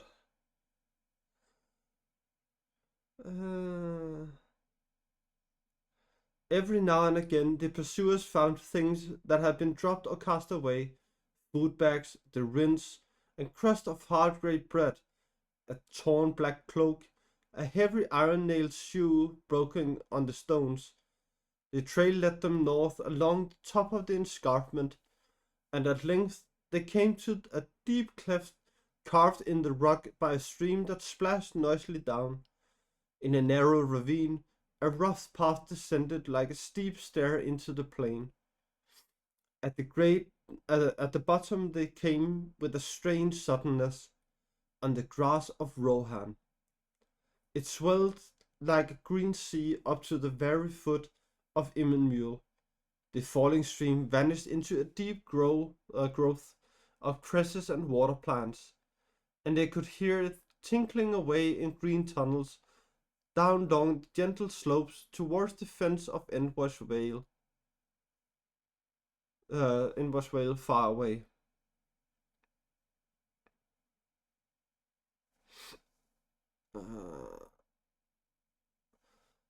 They seemed to have left winter clinging to the hills behind. Here the air was softer and warmer, and faintly scented, as if spring was already stirring and the sap was flowing again in herb and leaf. Legolas took a deep breath, like one that drinks a great draught after long thirst in barren places. Ah, the green smell, he said. It is better than much sleep. Let us run. Light feet may run swiftly here, said Aragorn. More swiftly, maybe, than iron-shod orcs. Now we have a chance to lessen their lead. They went in a single file, running like hounds on a strong scent, and an eager light was in their eyes. Nearly due west, the broad swath of the marching orcs tramped its ugly slot. The sweet grass of Rohan had been bruised and blackened as they passed. Presently Aragorn gave a cry and turned aside. Stay, he shouted. Do not follow me yet. He ran quickly to the right, away from the main trail, for he had seen footprints that went that way, branching off from the others. The marks of small unshod feet. These, however, did not go far before they were crossed by orc footprints, also coming out from the main trail behind and in front, and they were curved sharply back again and were lost in the trampling. At the first point Aragorn stooped and picked up something from the grass. Then he ran back. Yes, he said, they are quite plain. A hobbit's footprints. Pippin, I think. He is smaller than the others. And look at this. He held up a thing that glittered in the sunlight. It looked like a new open leaf of a beech tree, fair and strange in that treeless plain. The brooch of an elven cloak, cried Legolas and Gimli together. Not idly do the leaves of Lorien fall, said Aragon. This did not drop by chance. It was cast away as a token to any that might follow. I think Pippin ran away from the trail for that purpose. Then he at least was alive, said Gimli. And he had the use of his wits, and his legs too. That is heartening. We do not pursue in vain. Let us hope he did not pay too dearly for his boldness, said Legolas. Come, let us go on now. The thought of those merry young folk driven like cattle burns my heart. The sun climbed to the noon and then rode slowly down the sky. Light clouds came up out of the sea in the distant south and were blowing away upon the breeze.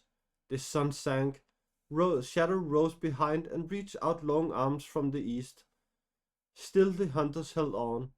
One day now had passed since Boromir fell, and the orc were yet far ahead.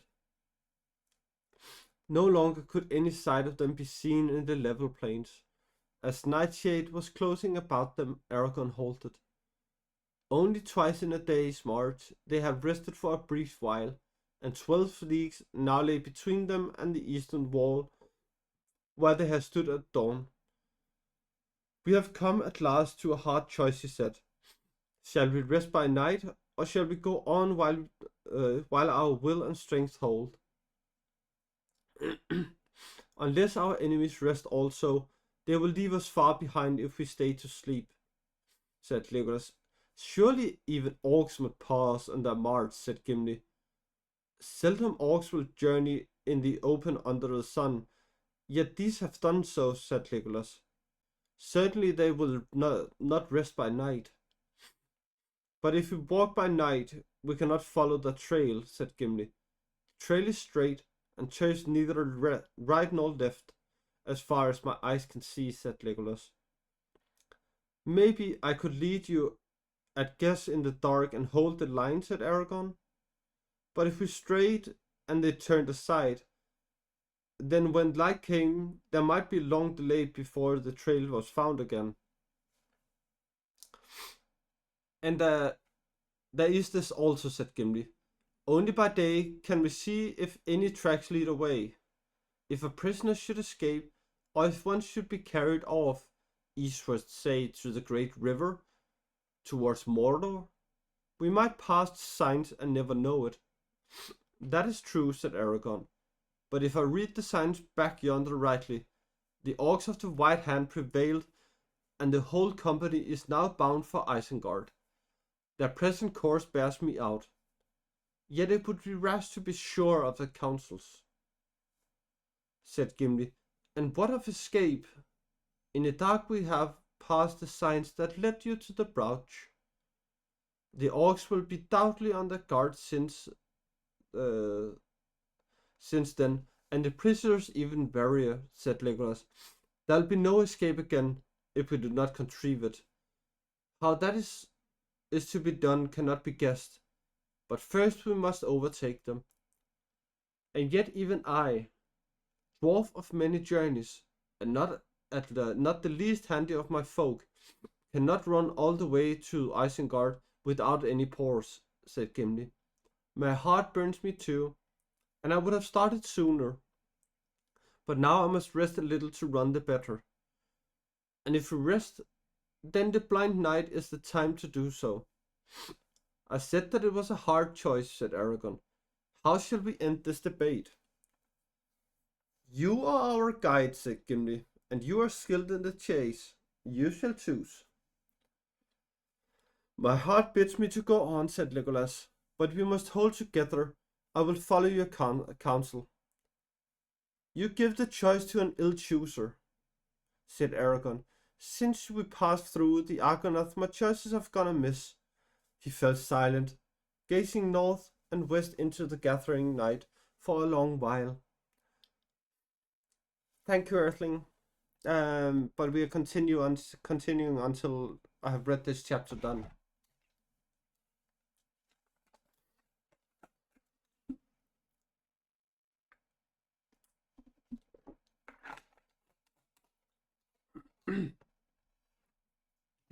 Yes, thank you. We will not walk in the dark, he said at length. The peril of missing the trails or signs of others coming or going seems to me the greater. If the moon gave enough light, we would use it. But alas, he sets early and is yet young and pale. And tonight he is shrouded away, Gimli murmured. Would that the lady had given us a light, such as a gift she gave to Frodo? It would be more needed where he is bestowed, said Aragorn. With him lies the true quest. Ours is but a small matter in the great deeds of this time. A vain pursuit from its beginning. Maybe with no choice of mine can mar or mend. Well, I have chosen. So let us use the time as we best may. He cast himself on the ground and fell at once into sleep, for he had not slept since the night under the shadow of Tol Brandir. Before dawn was in the sky he woke and rose. Gimli was still deep in slumber, but Legolas was standing gazing northward into the darkness, thoughtful and silent as a young tree in a windless night. They are far, far away, he said sadly, turning to Aragorn. I know in my heart that they have not rested this night. Only an eagle could overtake them now. Nonetheless, we will still follow as we may, said Aragorn. Stooping, he roused the dwarf. Come, we must go, he said. The scent is growing cold. But it is still dark, said Gimli. Even Legolas on a hilltop could not see them till the sun is up. I fear they have passed beyond my sight from hill or plain, under moon or sun, said Legolas. Where sight fails, the earth may bring us rumor, said Aragorn.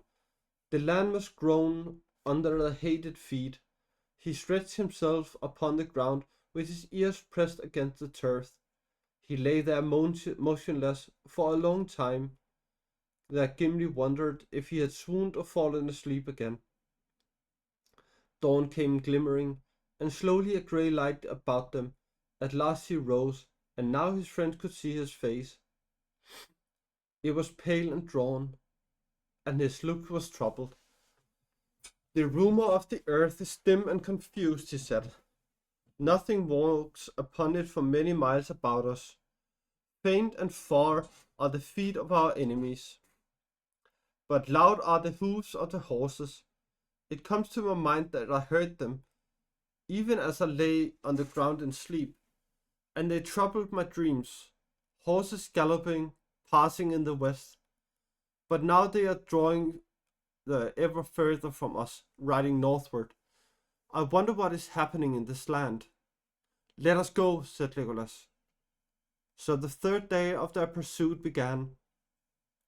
During all its long hours of cloud and fitful sun, they hardly paused, now striding and now running, as if no weariness could quench the fire that burned them. They seldom spoke. Over the wide solitude they passed, and their elven cloaks faded against the background of a grey-green fields. Even in the cool sunlight of midday view, but Elvish eyes would have marked them until they were close at hand.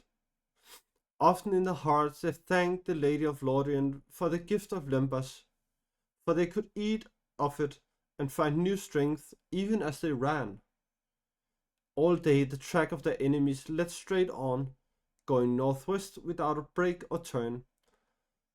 As once again the day wore to its end, they came to a long treeless slopes, where the land rose, swelling up towards a line of low humpbacked downs ahead.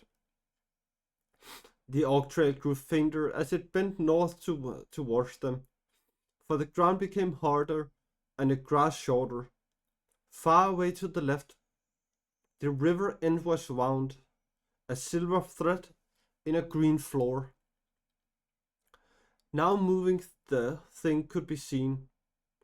Often Aragorn wondered that they saw no sign of beast or man.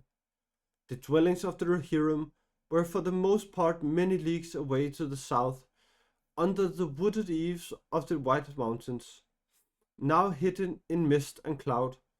Yet the horse lords had formerly kept many herds and studs in the eastern net, this easterly region of the realm, and there the herdsmen had wandered much, living in camp and tent, even in winter time.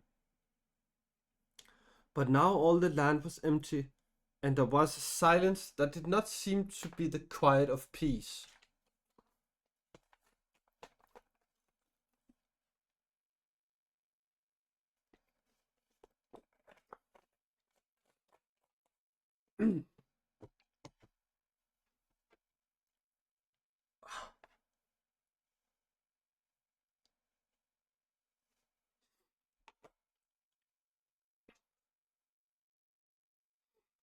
At dusk they halted again. Now twice 12 leagues they had passed over the plains of Rohan, and the wall of the Eamon Mule was lost in the shadows of the east.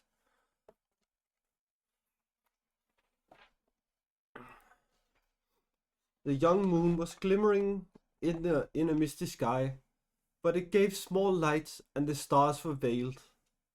Now do I most grudge the time of rest or any halt in our chase, said Legolas. The orcs have run before us, as if the very whips of Sauron was behind them. I fear they have already reached the forest and the dark hills, and even now are passing into the shadows of the trees. Gimli ground his teeth. This is a bitter end to our hope and to all our toil, he said. To hope maybe, but not to toil, said Aragorn. We shall not turn back here, yet I am weary.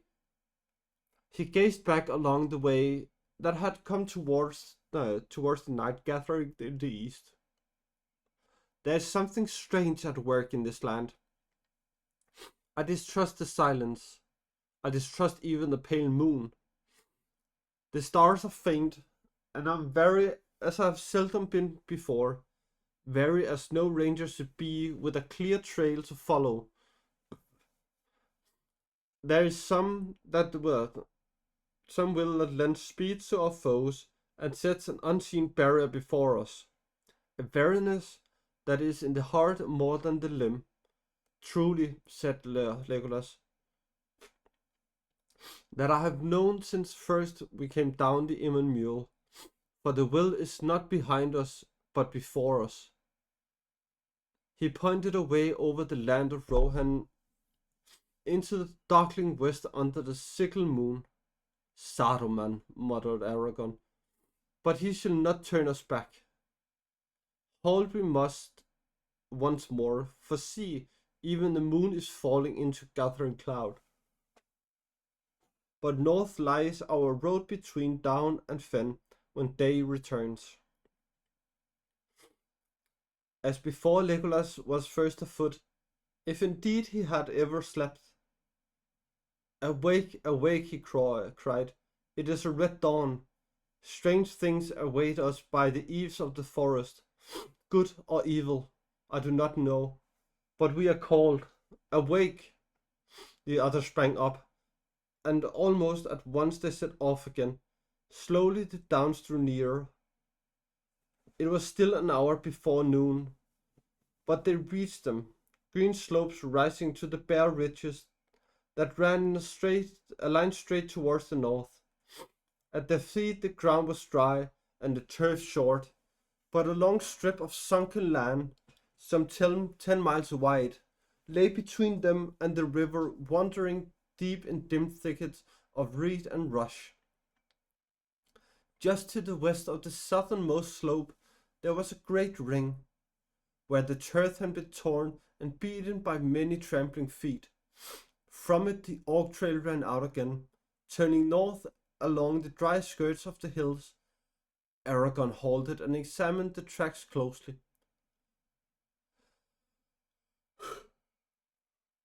They rested here for a while, he said, but even the outward trail is already old. I fear that your heart has broke truly, Legolas. It is thrice 12 hours, I guess, since the orcs stood where we stand now. If they held to their pace, then at sundown yesterday, they would have reached the borders of Fangorn. I can see nothing away north or west but grass dwindling into mist, said Gimli. Could we see the forest if we climbed the hills? It is still far away, said Aragorn. If I remember rightly, these downs runs 8 leagues or more to the north, then northwest to the issuing of the Endwash. There lies still a wide land, another 15 leagues it may be. Well, let us go on, said Gimli. My legs must forget the miles. They would be more willing if my heart was less heavy.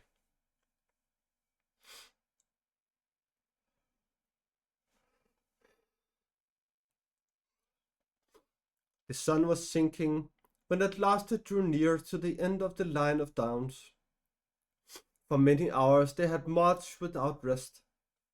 They were going slowly now, and Gimli's back was bent.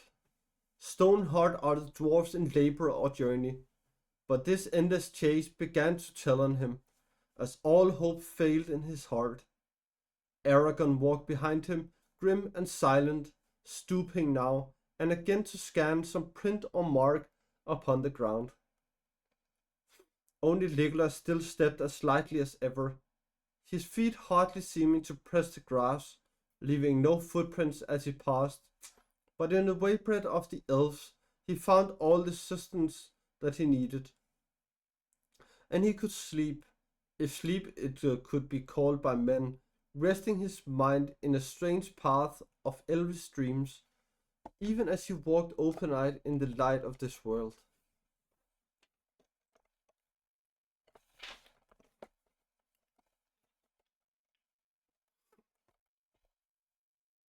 Let us go up on this green hill, he said.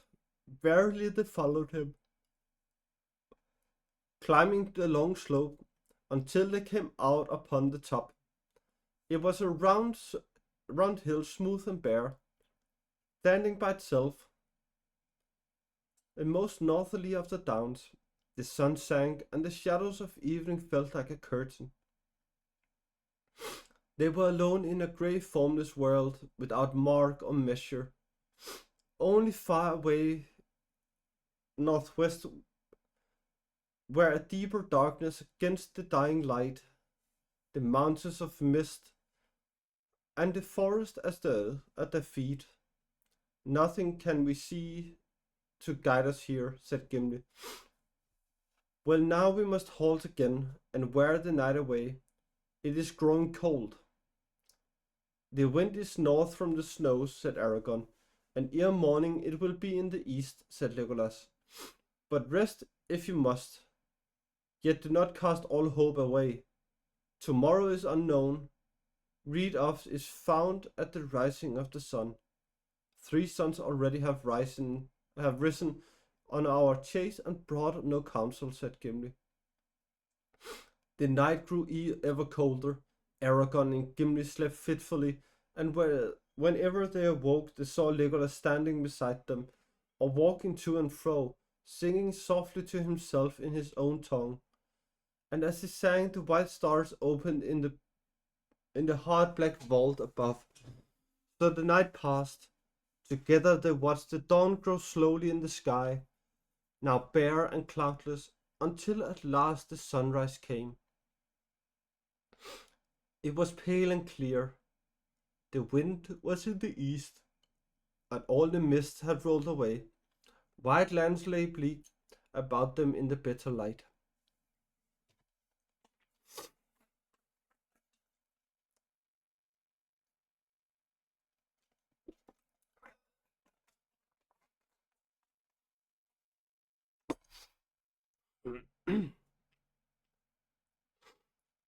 Ahead and eastward they saw the windy uplands of the Wold of Rohan that they have already glimpsed many days ago from the great river. Northwestward stalked the dark forest of Fangorn, Still 10 leagues away stood its shadowy eaves, and its further slopes faded into a distant blue.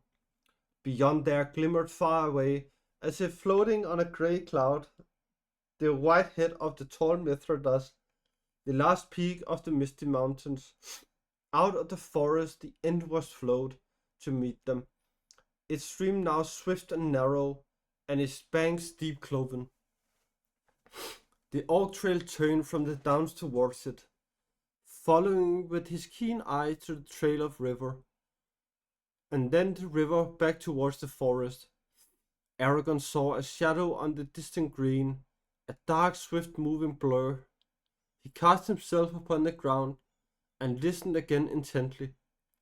But Legolas stood beside him, shading his bright elven eyes with long slender hand, and he saw not a shadow, not a blur, but small figures of horsemen, many horsemen, and the glint of morning on the tips of their spears was like the twinkle of minute stars beyond the edge of mortal sight. Far behind them a dark smoke rose in curling threads. There was silence in the empty fields, and Gimli could hear the air moving in the grass. "Riders!" cried Aragorn, springing to his feet. "Many riders on swift steeds are coming towards us." "Yes," said Legolas, "there are 105. Yellow is the hair, and bright are the spears. Their leader is very tall." Aragorn smiled. "Keen are the eyes of elves," he said. "Nay, the riders are little more than 5 leagues distant," said Legolas. 5 leagues or 1, said Gimli. "We cannot escape them in this bare land. Shall we wait for them here or go on our way?" "We will wait," said Aragorn. "I am weary, and our hunt has failed, or at least others were before us. For those horsemen are riding back down the Orc Trail. We may get news for them." "Or spears," said Gimli. "There are 3 empty saddles, but I see no hobbits," said Legolas. "I did not say that we should hear good news," said Aragorn. "But evil or good, we will await it here." The 3 companions now left the hilltop. Where they were might be an easy mark against the pale sky, and they walked slowly down the northern slope. A little above the hill's foot they halted, wrapping their cloaks about them. They sat huddled together.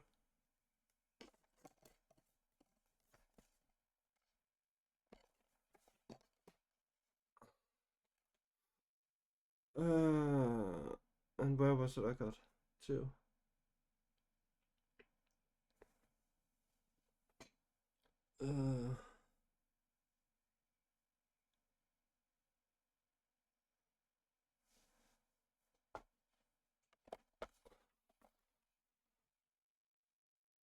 A little above the hill's foot they halted, and wrapping their cloaks about them, they sat huddled together upon the faded grass.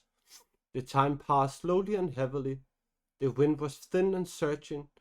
Gimli was uneasy. "What do you know of these horsemen, Aragorn?" he said. "Do we sit here waiting for sudden death?" "I have been among them," answered Aragorn.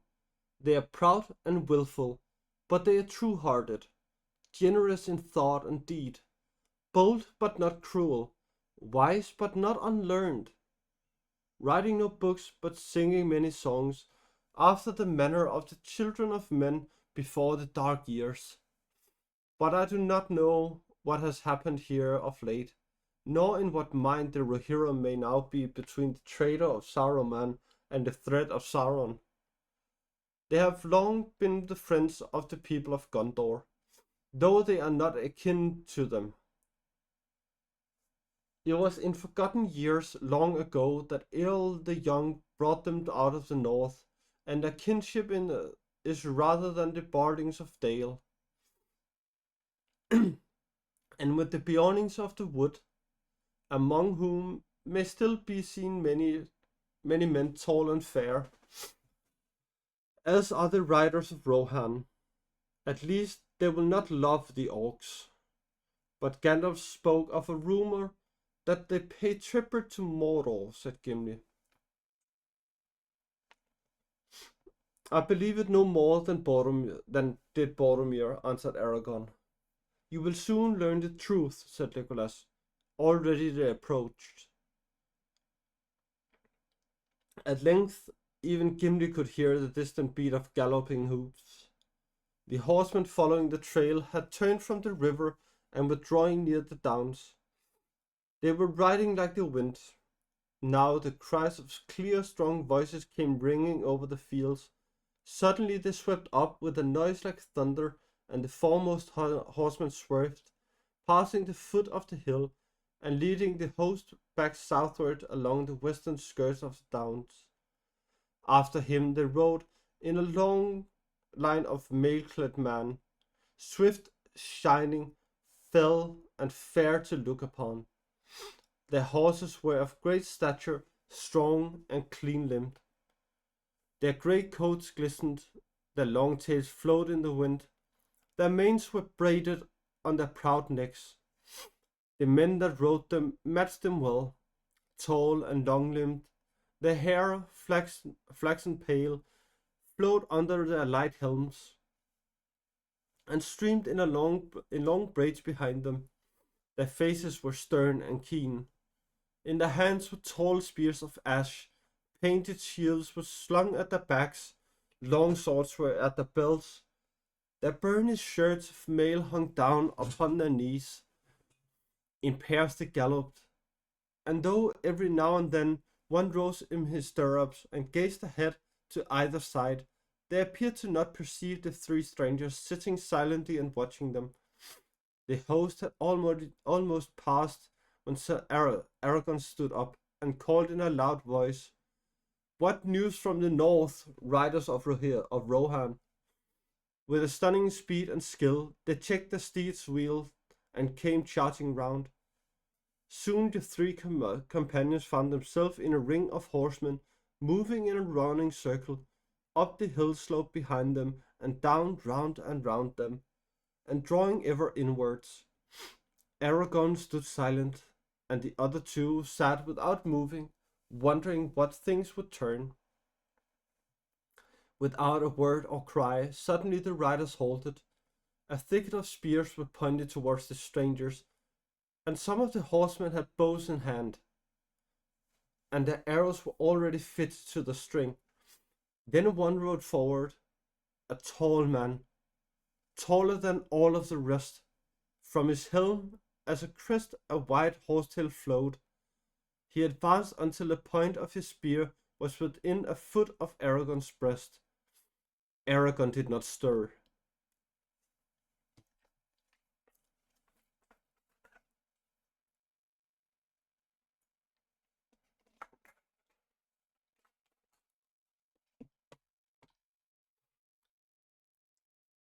"Who are you, and what are you doing in this land?" said the rider, using the common speech of the West, in manner and tone like the speech of Boromir, man of Gondor.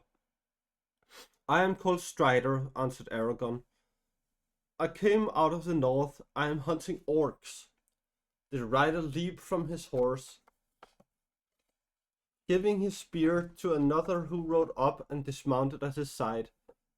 He drew his sword and stood face to face with Aragorn, surveying him keenly and not without wonder. At length he spoke again. "At first I thought that yourself were orcs," he said, "but now I see that it is not so."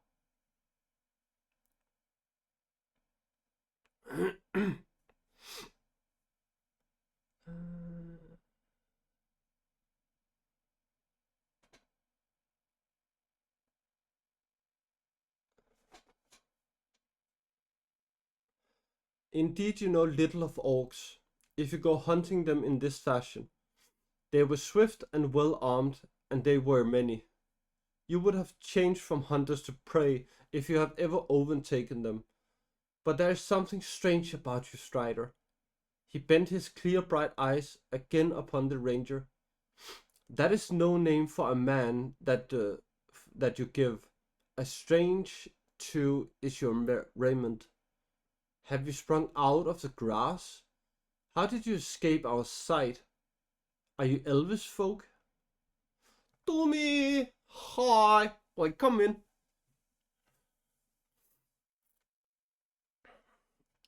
Eh.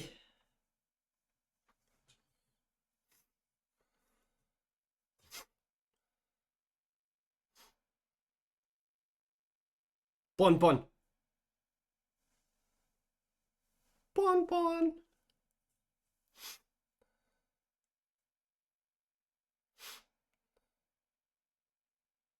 Bon bon. Bon bon. Bon bon bon bon bon bon. Yes, Bon Bon the Barbarian. And we have Toomey, the Royal Guard.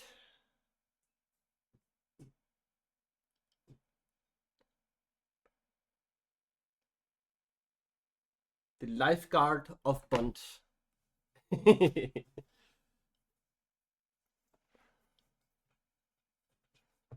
A very amazing lifeguard of Bond.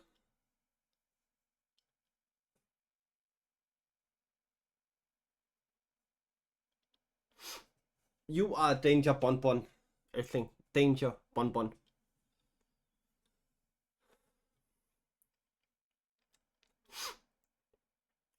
Well, Toomey is a royal guard of the Bon Bons.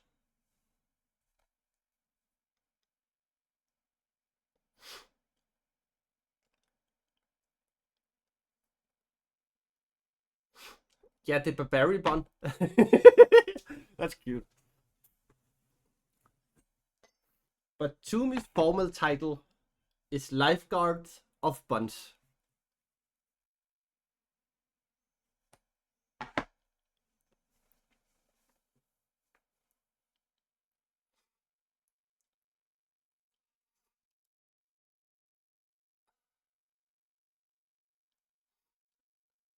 So Toomey, how is all the drawing going over at 6?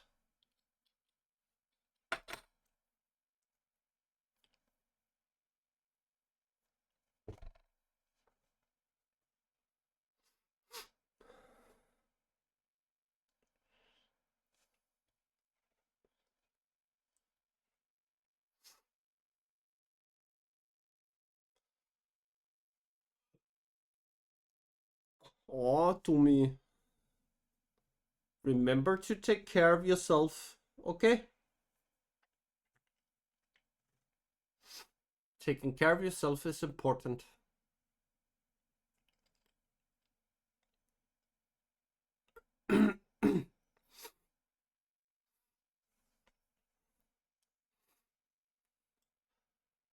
And Toomey, if you want to see more animals and SpongeBob's, you should go check out Artist Explores the World on Instagram.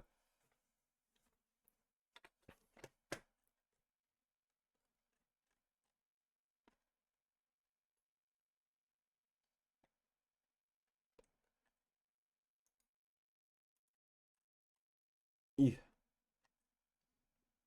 Here it was. Paste. It wasn't that one. Here.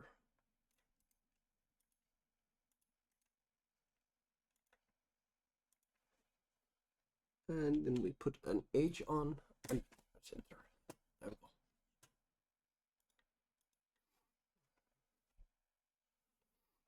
She has made a very amazing amount of bonbons, and they are very, very nice.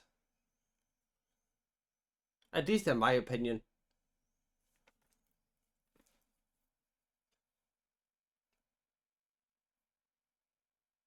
Oh.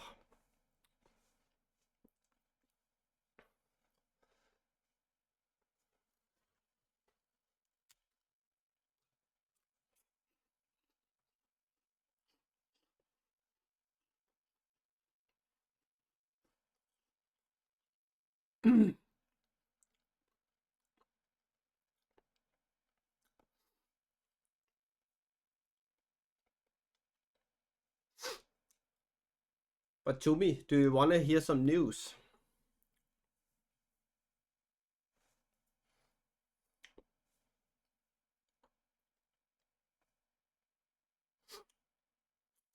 We have alert sounds now in here.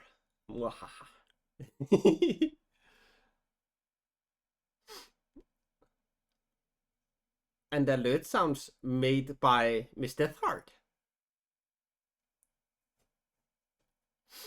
They are very nice. And cute. Yeah. They are very cute. The only ones which haven't been used yet is subscriber, bits, and donation. Because we got a raid from Artist Explores the World. A very nice bunch of people.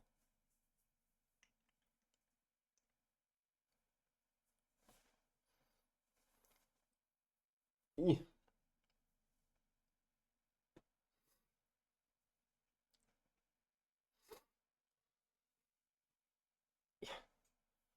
Ooh.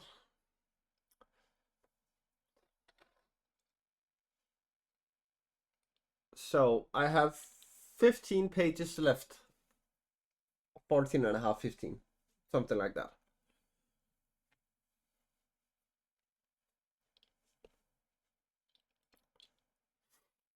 Because I decided to do 40 pages today.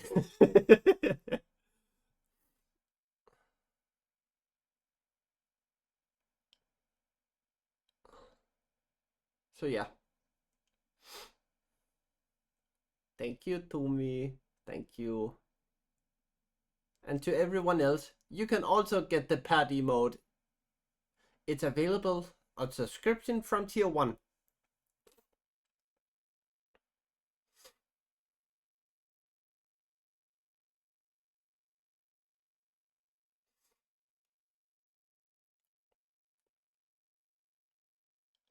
Thank you, Wisebot.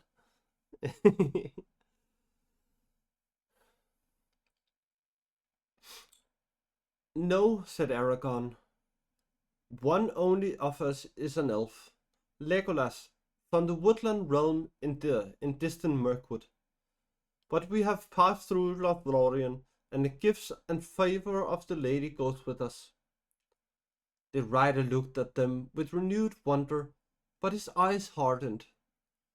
Then there is a lady in the golden wood, as old tales tell, he said.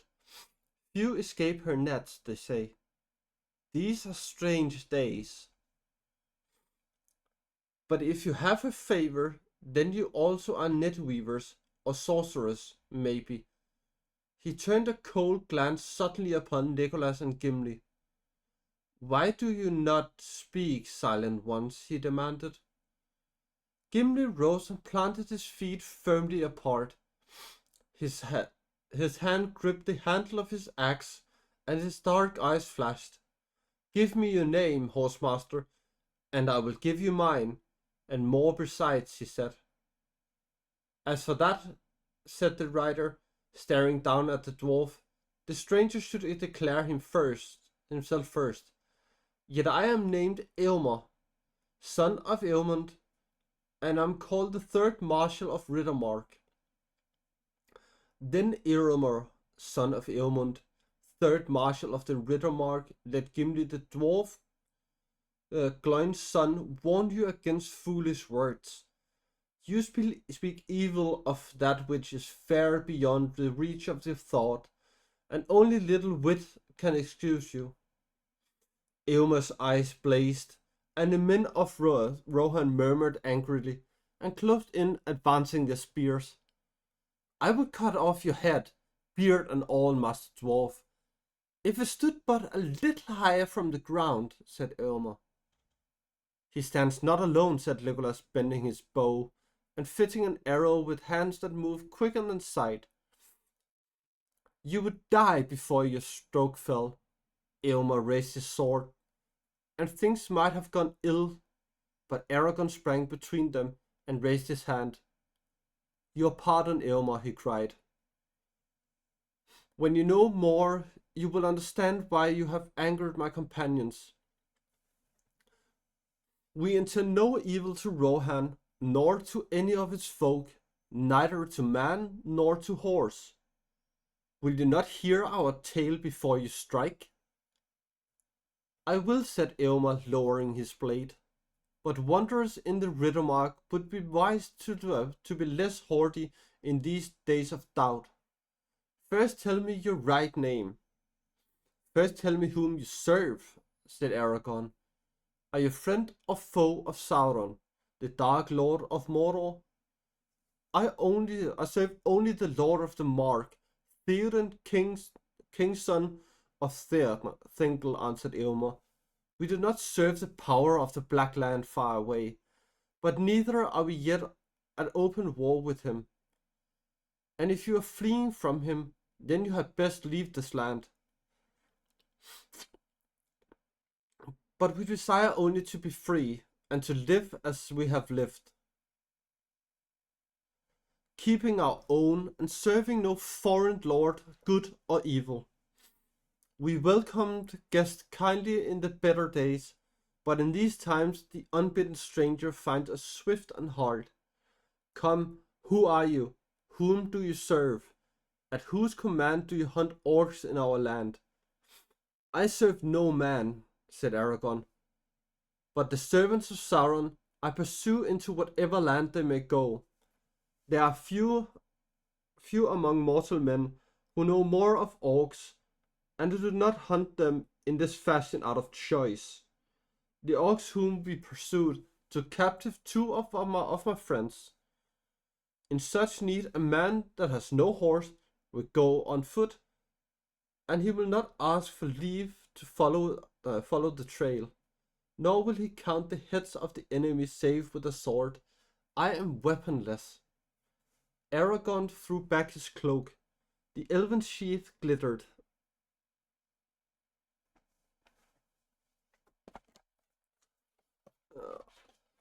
It glittered as he grasped it, and the bright blade of the Andúril shone like a sudden flame as he swept it out. Elendil, he cried, I am Aragorn, son of Arathorn, and I am called Elessar, the Elfstone Dunedain, and the heir of Isildur Elendil, son of Gondor. Here is the sword that was broken and is forged again. Will you aid me or thwart me? Choose swiftly. Gimli and Legolas looked at their companion in amazement, for they had not seen him in this mood before. He seemed to have grown into the stature, while Eomer had shrunk, and in his living face they caught a bright version of the power and the majesty of the kings of stone. For a moment it seemed to the eyes of Legolas that a white flame flickered on the brows of Aragorn, like a shining crown. Eomer stepped back, and a look of awe was in his face. He cast down his proud eyes. These are indeed strange days, he muttered. Dreams and legends spring to life out of the grass. Tell me, Lord, he said, what brings you here? And what was the meaning of the dark words? 2 seconds.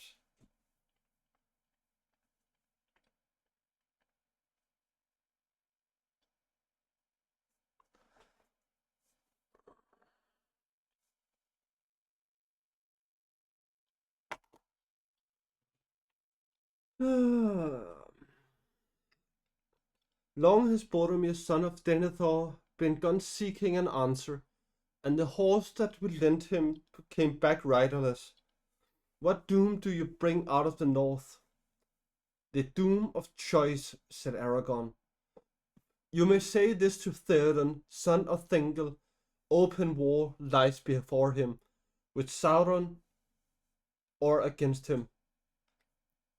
None may live now as they have lived, and few shall keep what they call their own. But of these great matters we will speak later. If chance allows, I will come myself to the king. Now I am in great need, and I ask for help. or at least for tidings. You heard that we are pursuing an orc host that carried out of our friends. What can you tell us? Yet you need not pursue them further, said Eomer. The orcs are destroyed. And our friends? We found none but orcs. But that is strange indeed, said Aragorn. Did you search the slain? Were there no bodies other than those of orc kind? They would be small, only children to your eyes, unshod but clad in grey. There were no dwarfs nor children, said Eomer. We counted all the slain, and despoiled them, and then we piled the carcasses and burned them, as in our customs. The ashes are smoking still. We did not speak of dwarfs or children, said Gimli. Our friends were hobbits. Hobbits, said Eomer. And what may they be? It is a strange name. A strange name for a strange folk, said Gimli. But these were very dear to us. It seems that you have heard in Rohan of the words that troubled Minas Tirith. They spoke of the halflings. The hobbits are halflings. Halflings, laughed the rider that stood beside Eomer. Halflings, but they are only a little people in old songs and children's tales out of the north. Do we walk in legends or on green earth in the daylight? A man may do both, said Aragorn. For not we, but those who came after will make legends of our time. The green earth, you say you? That is a mighty matter of legend, though you tread it under the light of day.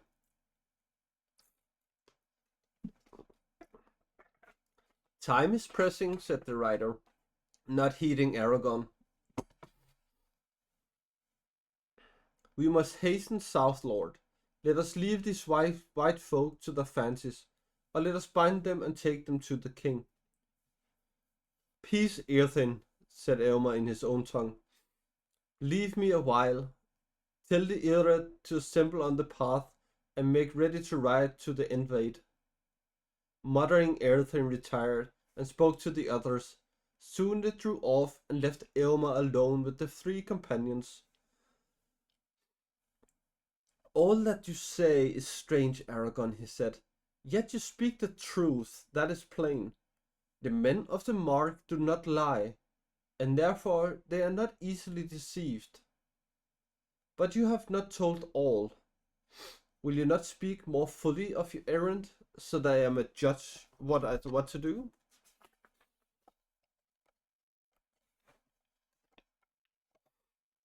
I set out from Imladris, and it is named in the rhyme many weeks ago, answered Aragorn. With me went Boromir of Minas Tirith. My errand was to go to the city with the son of Denethor, to aid his folk in the war against Sauron. But the company that I journeyed had other business, and I cannot speak now. Gandalf the Grey was our leader.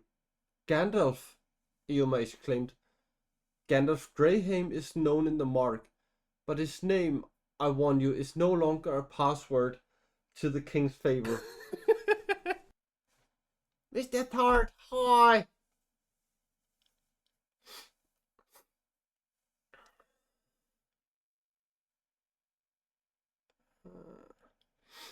He has been a guest in the land many times in the memory of men, coming as he will, after a season or after many years.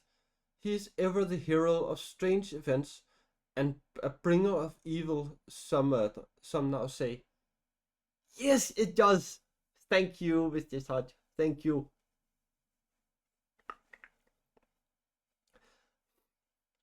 So, Mr. Thard, people like the alerts.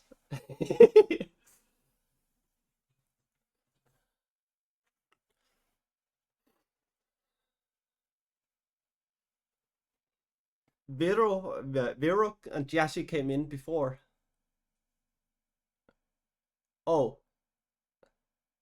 Yeah.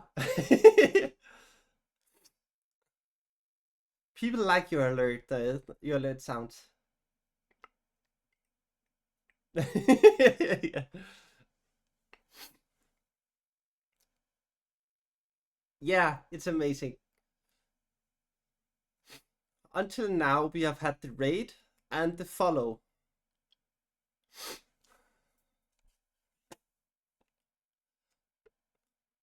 To be honest, you should actually hear them. They're actually quite nice. Maybe. I'm not sure. Here. The follower.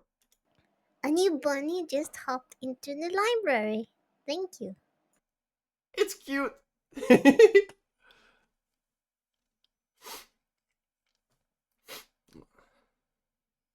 So many people was like, "Oh, is that Miss Deathheart?"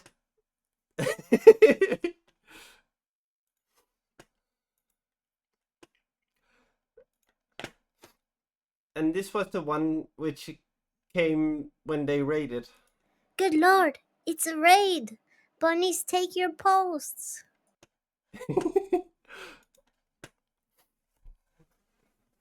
Well, I like them.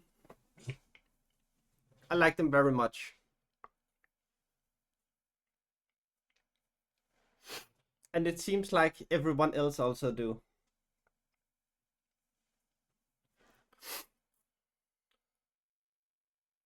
Yeah, they are.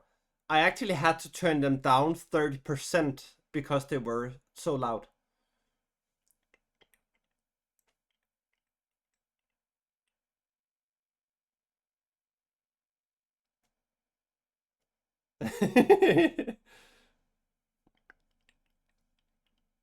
I'm late! I'm late! Mike! Mike!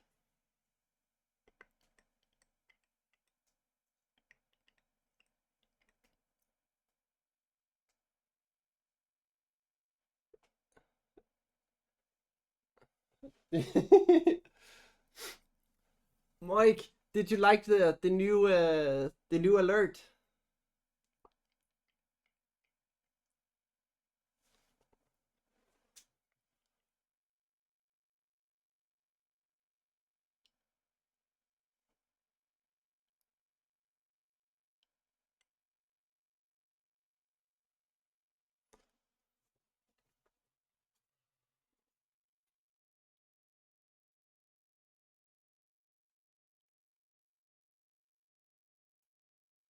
It is Miss Deathheart which have voiced them.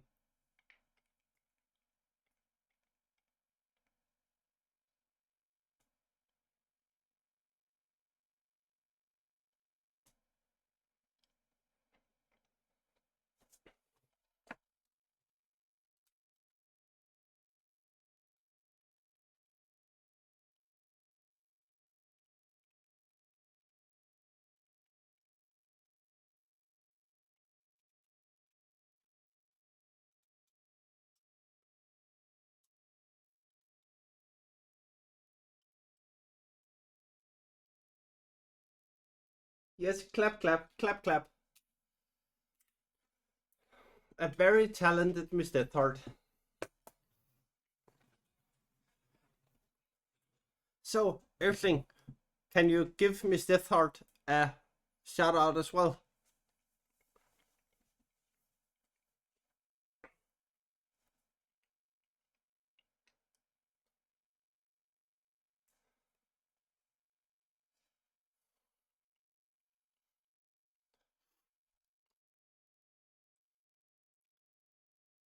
Miss Deathheart, you are in my stream, so you are talented in here. Ooh!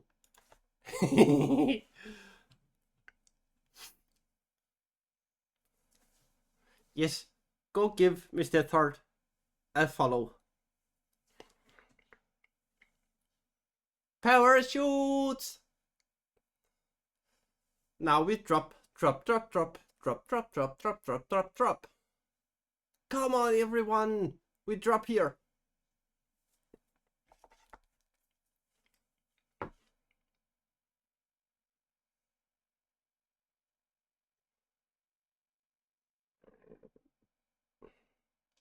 Eh.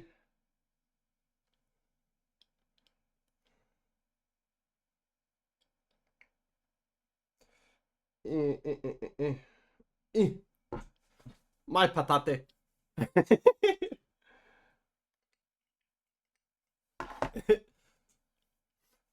Yes, the bunny turds. Turding all the bunnies.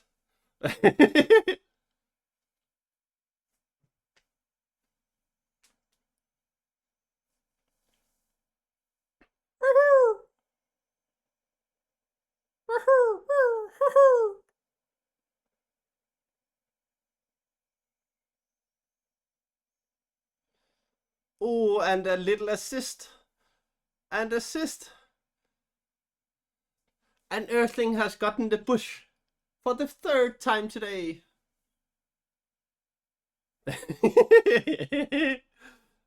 They are. Love you, earthling. Patate, patate, patate, tate, tate. Nice.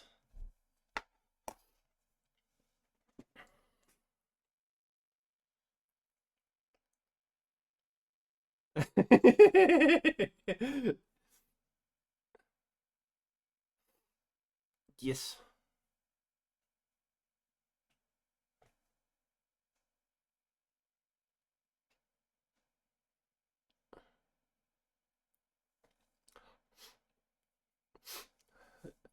So, Mike, the bush needs to disappear before you can drop. Before you can request a group drop again.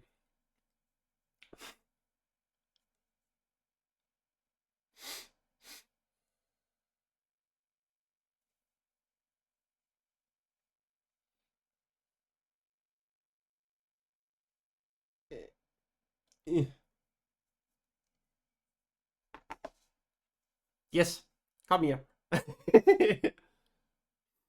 Get the patate. Patate. Nice, Toomey. Toomey got the patate.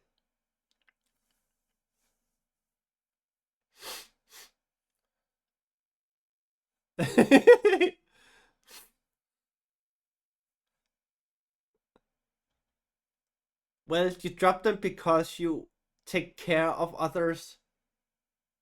You just want them to have enough food on their tables. Okay, now I'm gonna do this one. I can't. Interesting. Well, it's ready in 25 seconds for the group drop.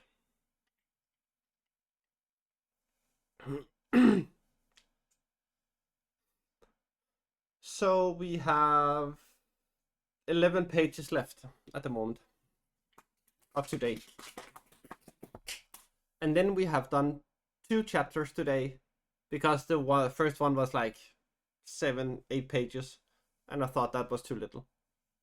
Yes, everyone jump! But remember your parachute.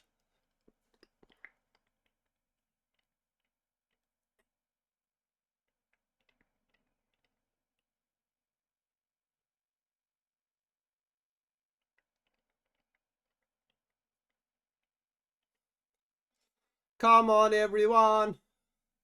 Let's drop. Drop everything you got and take a parachute.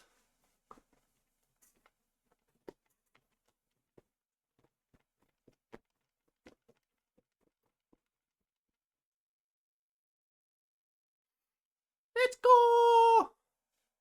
And you have about 10 seconds to get in. Exclamation mark drop. Drop, drop. Bring your parachute.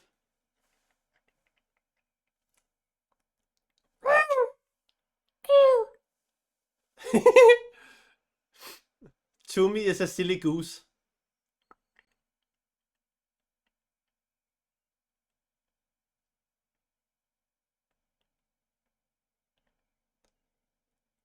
Oh, and we have 3 people in the bush. We have Jassy, we have Mike, and we have Earthling.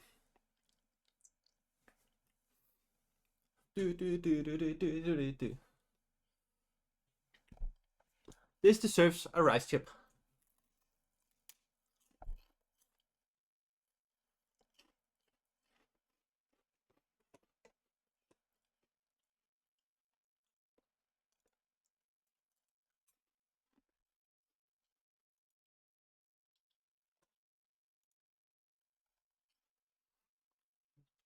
Okay.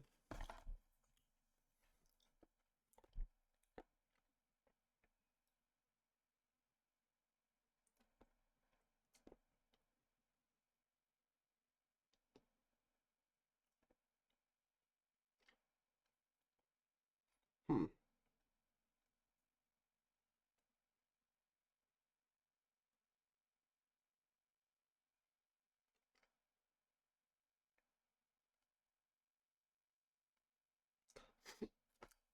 There you go, Mike.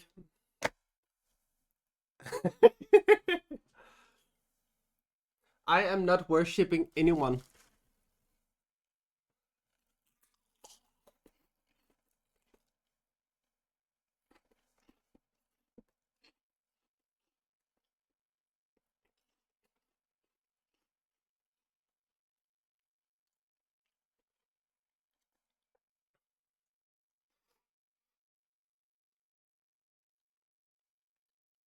Mm.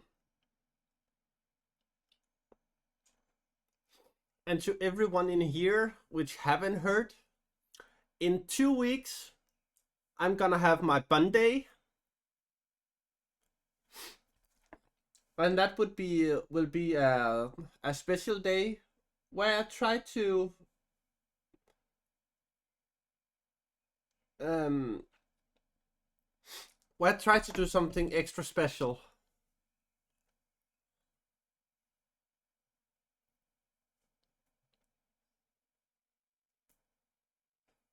And get your the boogie emotes out. Run the knives, bend the forks, just the bottles and burn the corks, just the bottles of plastic plates. That's what Bilbo Baggins hate. That's the blood made the mat. The mat. The sore. Set it down on every door.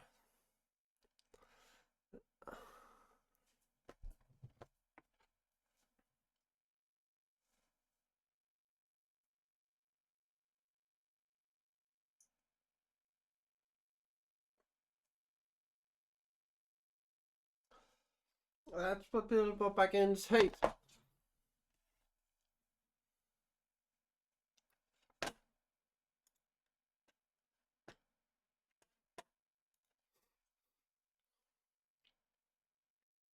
He's here. Thank you for the dance, Mr. Thart.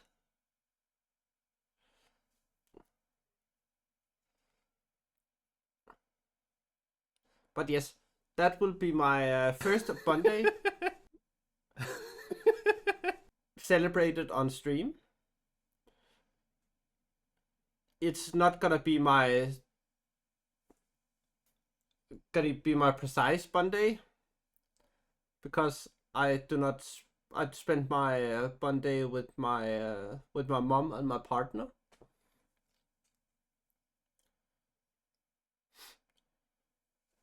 So the Monday would be in 2 weeks on the Sunday where we usually are reading, and I will probably do like 3 to 5 hours, I would say.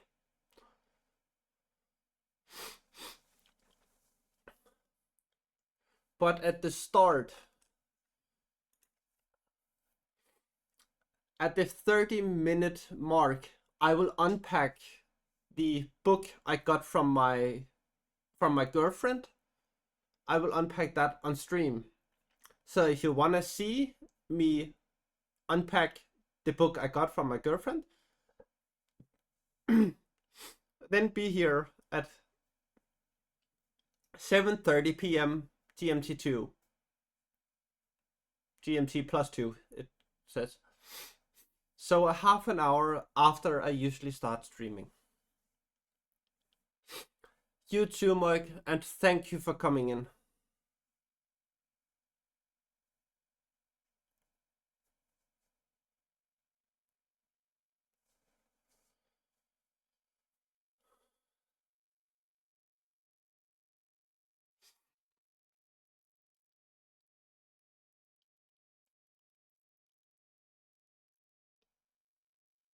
Okay.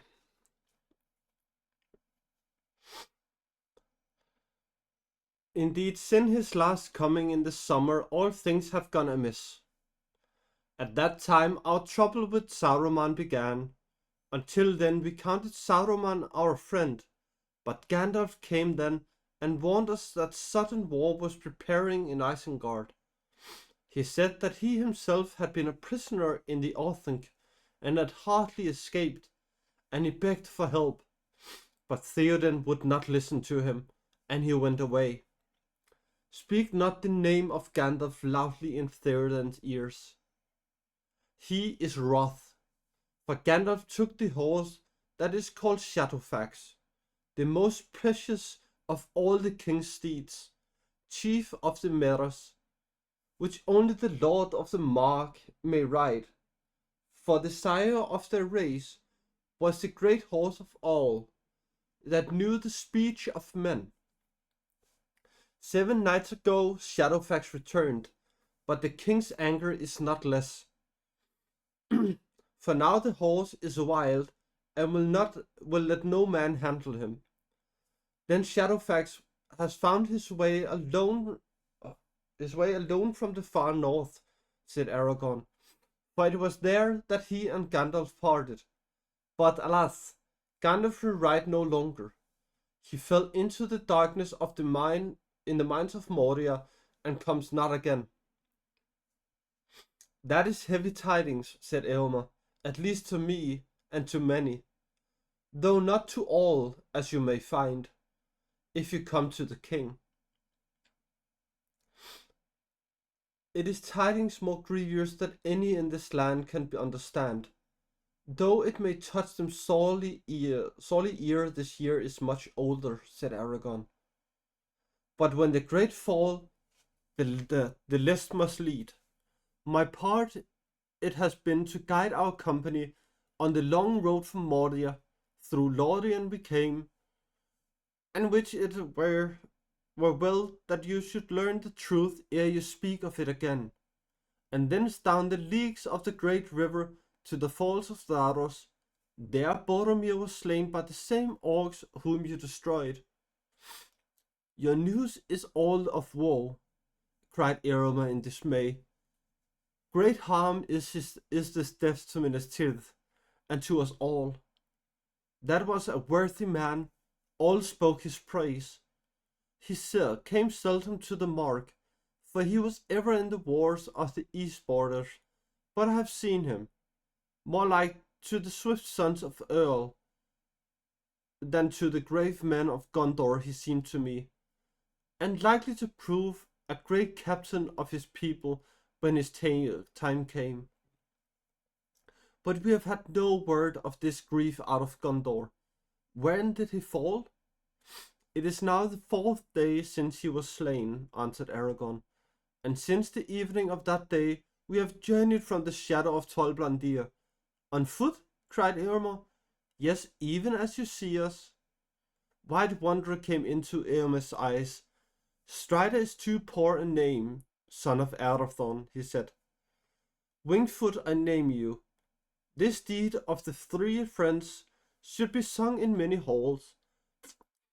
40 leagues and 5 you have measured ere the 4th day is ended. Hardy is the race of Elendil.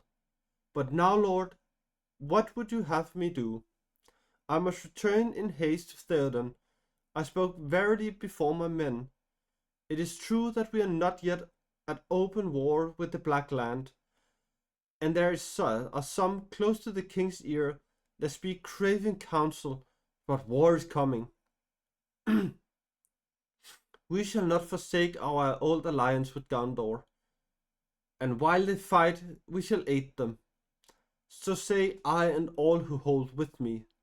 The Eastmark is my charge, the westward of the third marshal, and I have removed all of our herds and herd folk, withdrawing them beyond Inwash, and leaving none here but guards and swift scouts. Then you do not pay tribute to Sauron, said Gimli. We do not, and we never have, said Eomer, with a flash of his eyes. Though it comes to my ears that lie has been told. Some years ago the Lord of the Black Land wished to purchase horses of us at a great price, but we refused him, for he puts beasts to evil use. Then he sent plundering orcs, and they carry off what they can, choosing always the black horses. Few of them are now left. For that reason our feud with all the orcs is bitter. But at that time our chief concern is with Saruman. He has claimed lordship of all this land, and there has been war between us for many months. He has taken orcs into his service, and wolf riders, and evil men, and he has closed the gap against us, so that we are likely to be beset both east and west. It is ill dealing with such a foe. He is a wizard, both cunning and dwemer crafty, having many guises. He walks here and there, they say, as an old man hooded and cloaked, very like to Gandalf, as many now recall. His spies slip through every net, and his birds of ill omen are abroad in the sky. I do not know how it will all end, and my heart misgives me, for it seems to me that his friends do not all dwell in Isengard. But if you come to the king's house, you shall see for yourself. Will you not come? Do I hope in vain that you have been sent to me for a help in doubt and need? I will come when I may, said Aragorn. Come now, said Eomer. The heir of Elendil would be a strength indeed to the sons of all in this evil tide. There is a battle even now upon the Westernet, and I fear that it may go ill for us. Indeed, in this riding north I went without the king's leave, for in my absence his house is left with little guard. But scouts warned me of the orc host coming down of the east wall 4 nights ago, and among them they reported that some bore the white badges of Saruman. So suspecting what I most fear, a league between Orthanc and the Dark Tower, I led forth my Ered, men of my own household, and we overtook the orcs at nightfall 2 days ago, near to the borders of the Endwood. There we surrounded them and gave battle yesterday at dawn. 15 of my men I lost, and 12 horses alas, for the orcs were greater in number than we counted on. Others joined in, coming out of the east across the great river. Their trail is plain to see a little north of this spot, and others too came out of the forest, great orcs who also bore the white hand of Isengard. That kind is stronger and more fell than others. Nonetheless, we put an end to them, but we have been too long. We are needed south and west. Will you not come? There are spare horses as you see. There is work for the sword to do. Yes, and we can find a use for Gimli's axe and the bow of Legolas, if they will pardon my rash words concerning the Lady of the Wood. I spoke only as do all men in my land, and I will gladly learn better. I thank you for your fair words, said Aragorn, and my heart desires to come with you, but I cannot desert my friends with hope remains. Hope does not remain, said Eomer. You will not find your friends on the north borders. Yet my friends are not behind. We found a clear token not far from the east wall that one at least of them was still alive there. But between the wall and the downs we have found no other trace of them, and no trail has turned aside, this way or that, unless my skill has wholly left me.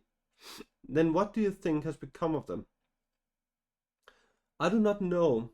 They may have been slain and burned among the orcs, but that you will say cannot be, and I do not fear it. I can only think that they were carried off into the forest before the battle, even before you encircled your foes. Maybe. Can you swear that none escaped your net in such a way? I would swear that no orc escaped after we sighted them, said Elmer. We reached the forest eaves before them, and if after that any living thing broke through our ring, then it was no orc and had some elvish powers. Our fins were tired even as we are, said Aragon, and you passed us by under a full light of day.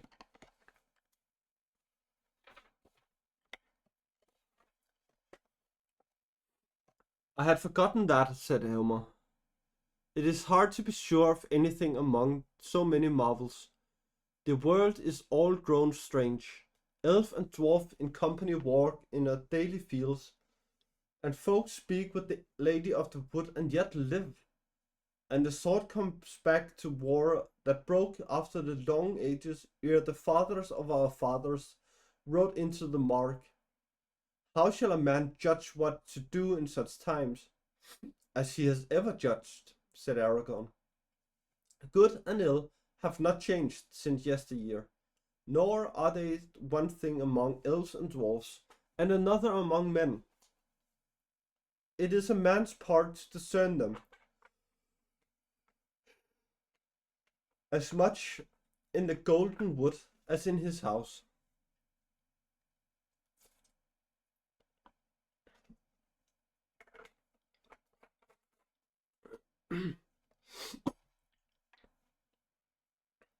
True indeed, said Elmer, but I do not doubt you, nor the deed which in my heart would do. Yet I am not free to do all as I would.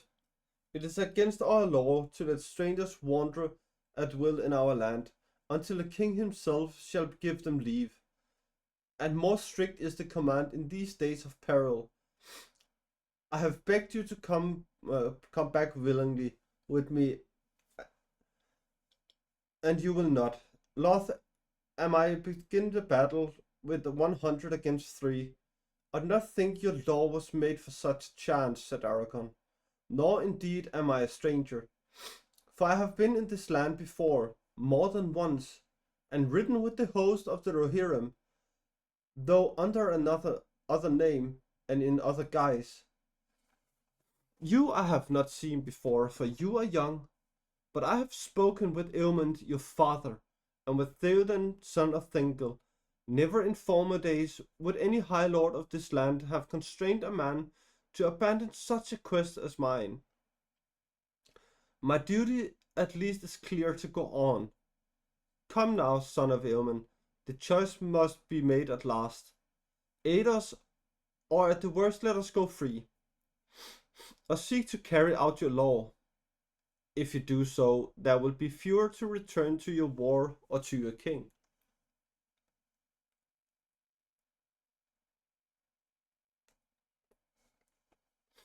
Eomer was silent for a moment, then he spoke. "They both have need of haste," he said. "My company chafes to be away, and every hour lessens your hope. This is my choice. You may go, and what is more, I will lend you horses. This only I ask. When your quest is achieved and is proved vain, return with the horses over the Endwade to Musselmelt, the high house of Eras, where Theoden now sits. Thus you shall prove to him that I have not misjudged in this place myself, and maybe my very life, in keeping of your good faith. Do not fail." "I will not," said Aragorn. There was great wonder and many dark and doubtful glances among his men when Elmer gave orders that the spare horses were to be lent to the strangers.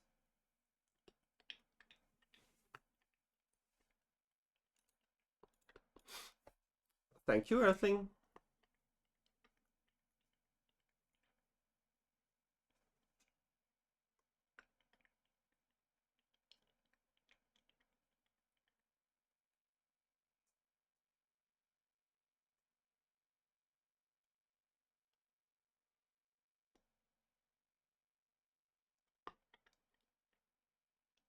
Oh.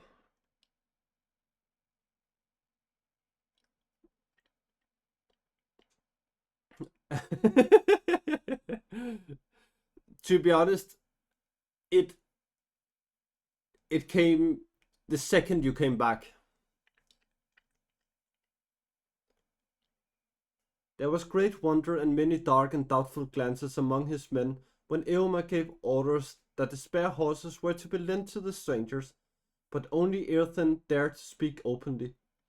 It may be well enough for this lord of the race of Gondor as he claims, he said, but who has heard of a horse of the mark being A new given to a bunny just dwarf? hopped into the library. Thank you. Bungo!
Oh, yeah.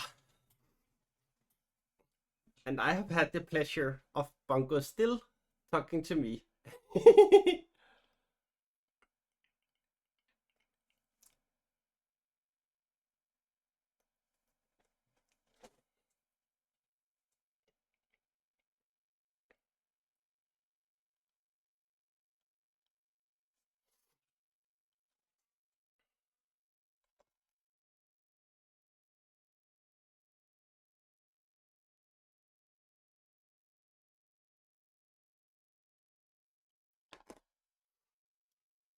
So yes, this is Bungo,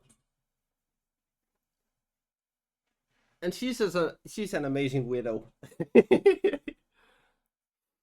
A very great, very great friend.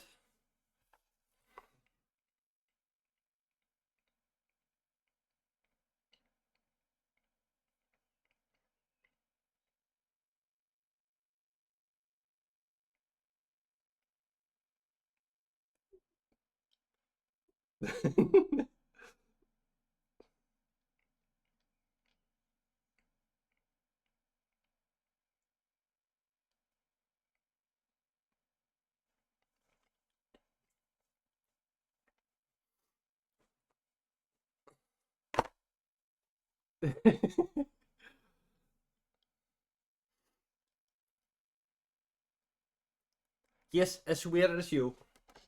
100% as weird as you.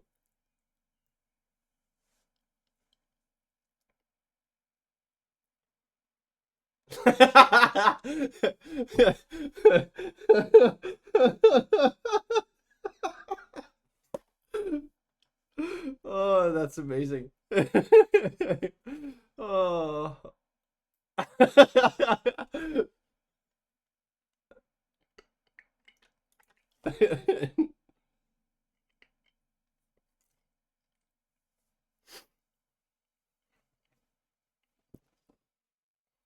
But yeah.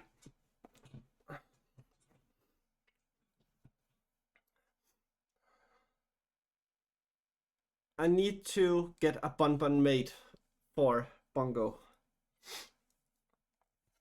At the moment, I have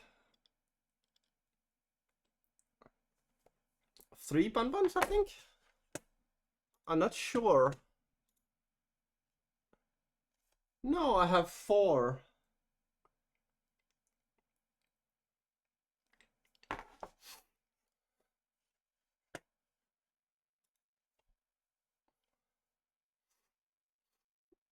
There's 2 Miss, yes. There's also Miss Death Hearts.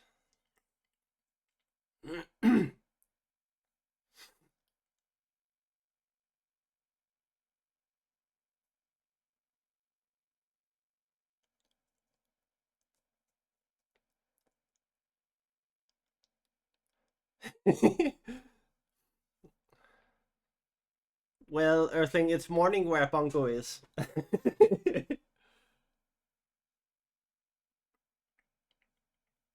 Hey. No, MDH. MDH. Hi. No, she's a Kiwi. Just like my girlfriend. Ooh. MDH. Hi. Yes, exactly.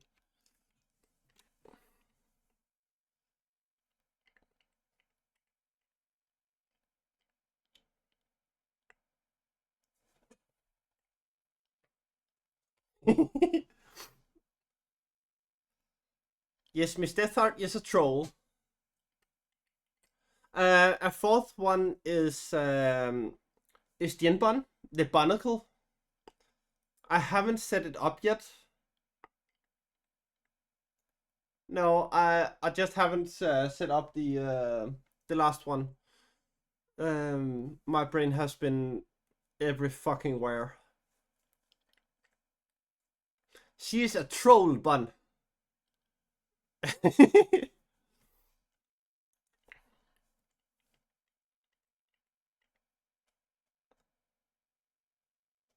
Because MDH is a troll.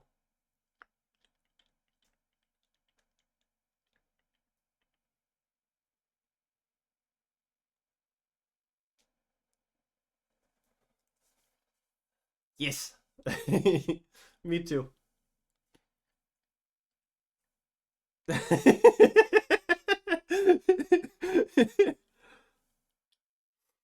Maybe. But no, I can show you the um the last one here. There. Open in browser. Here.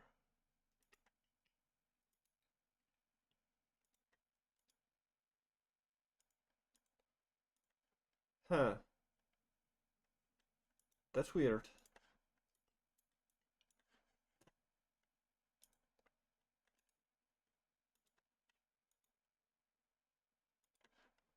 That is certainly weird.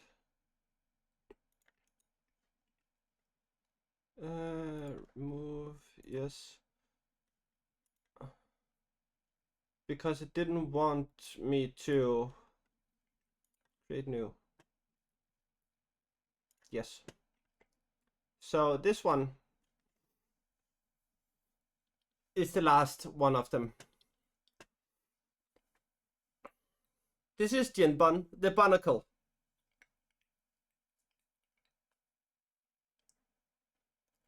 It is for Jin Lisa.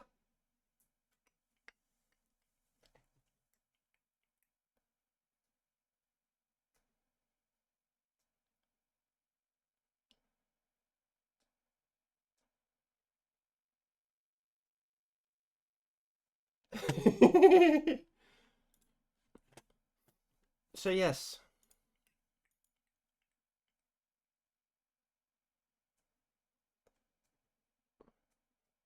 And I try to get made for all of these people. All of the people here I try to get a Bonbon made for. Stop it. Here. All of these people.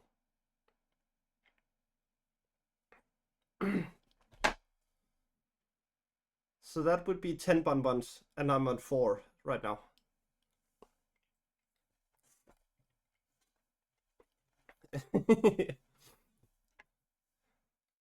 Yeah, it's my list of people in the kingdom. Oh, you should see here. This is the lore, or this is how the country looks, and this is the lore of the country.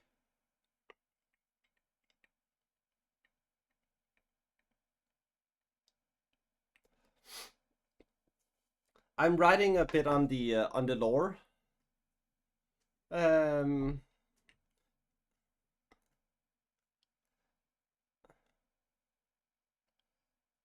Yeah, I have a little bit. I have like six lines.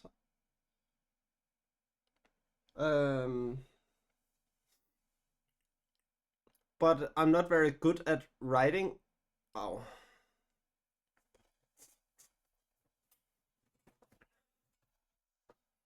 So I have a hard time doing it.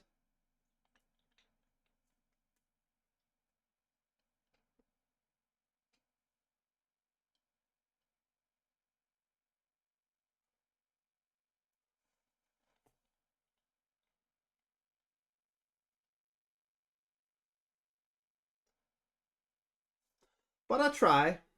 I try to do it. In the end, to be honest, I wanna make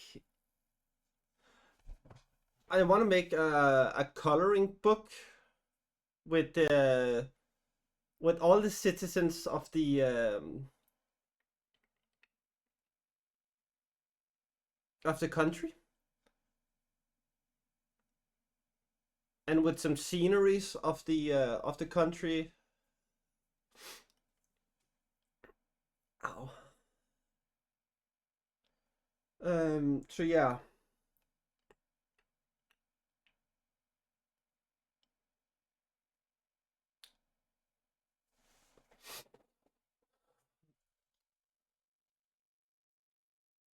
But if anyone knows someone who would like to try to write some law,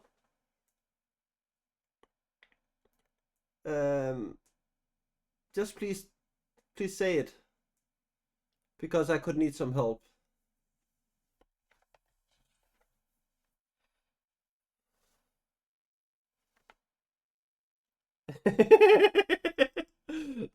You mean J.R.R. Tolkien or what?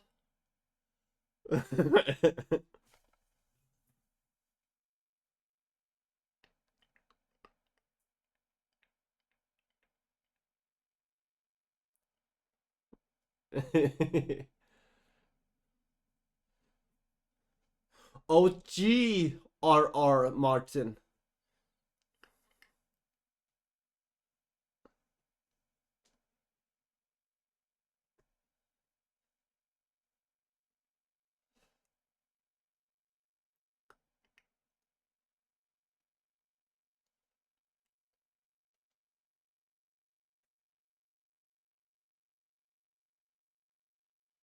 Yeah, I haven't watched Game of Thrones.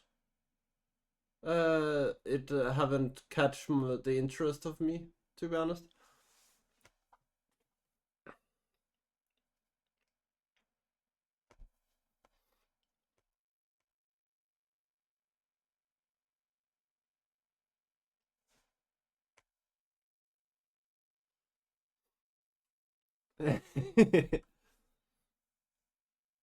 And at the moment, I'm focusing a little bit more on um, getting Toomey paid for the things I want her to do.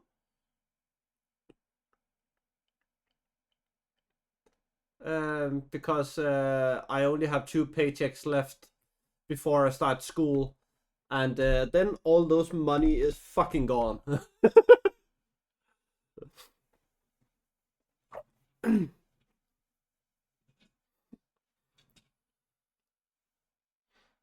So yeah, hopefully Toomey is healthy and well soon, so we can start on everything I need.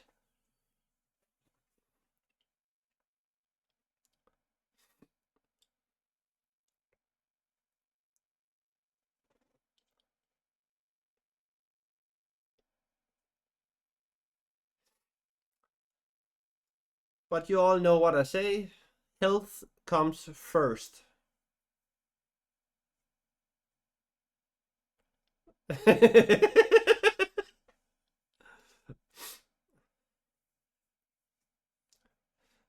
Hey, Earthling, didn't you know that Toomey is actually a super clown?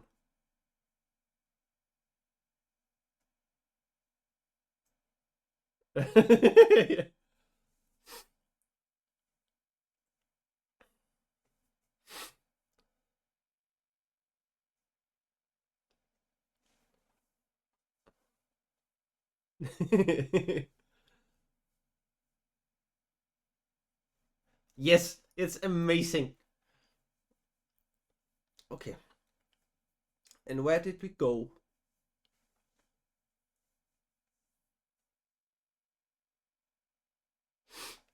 Where did we get to?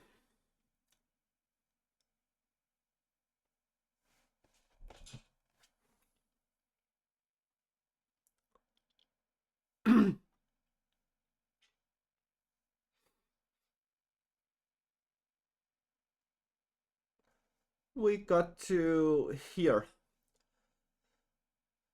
No one, said Gimli, and do not trouble. No one will ever hear of it. I would sooner walk than sit on the back of any beast so great, free, or begrudged. But you must ride now, or you will hinder us, said Aragorn. Well, I have 6 pages left, so if you are back before that, then you are here. So I think maybe 15-20 minutes, probably.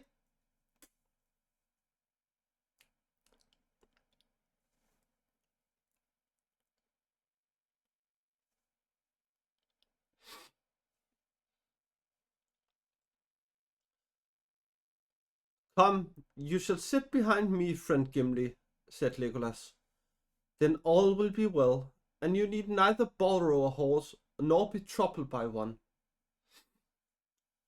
A dark grey horse was brought to Aragorn, and he mounted it. Hasufel is his name, said Eomer. May he bear you well and to better fortune than Garulf, his late master. A smaller and lighter horse, but restive and fiery, was brought to Legolas. Aras is his name, but Legolas asked them to take off the saddle and rein. I need them not, he said, and leaped lightly up, and to their wonder Arad was tame and willing beneath him, moving here and there with but a spoken word.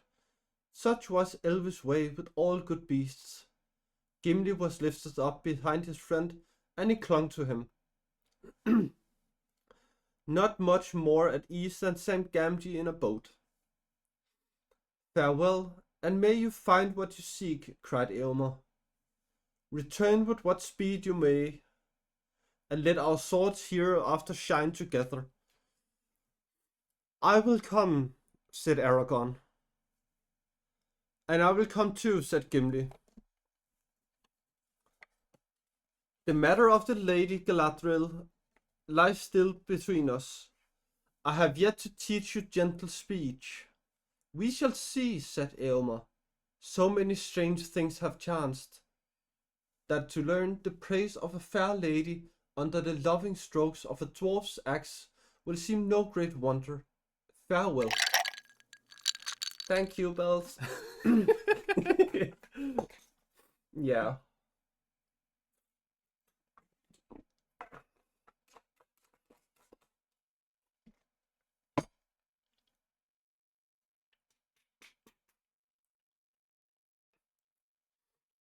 With that they parted. Very swift were the horses of Rohan. When after a little Gimli looked back, the company of Eomer were already small and far away. Aragorn did not look back. He was watching the trail as they sped on their way, bending low with his head beside the neck of Hasufel. Before long they came to the borders of the Endwash, and there they met the other trail of which Eomer had spoken, coming down from the east out of the vault.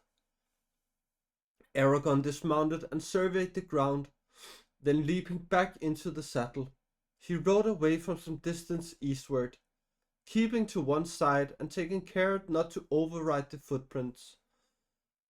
Then he again dismounted and examined the ground, going backwards and forwards on foot.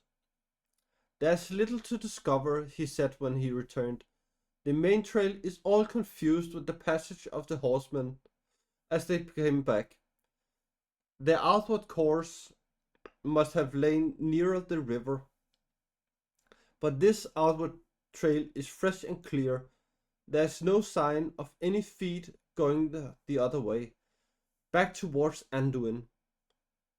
Now we must ride slower and make sure that no trace of footstep branches off on the way. The orcs must have been aware from this point that they were pursued. They may have made some attempt to get the captives away before they were overtaken. As they rode forward, the day was overcast. Low grey clouds came over the vault, and mist shrouded the sun. Ever nearer the tree-cut slopes of the Fangorn loomed, slowly darkling as the sun went west. They saw no sign of any trail to the left or right, but here and there they passed single orcs falling in their tracks as they ran, with grey feathered arrows sticking in back or throat. At last the afternoon was waning. They came to the eaves of the forest, and in an open glade among the first trees they found the place of the great burning. The ashes were still hot and smoking.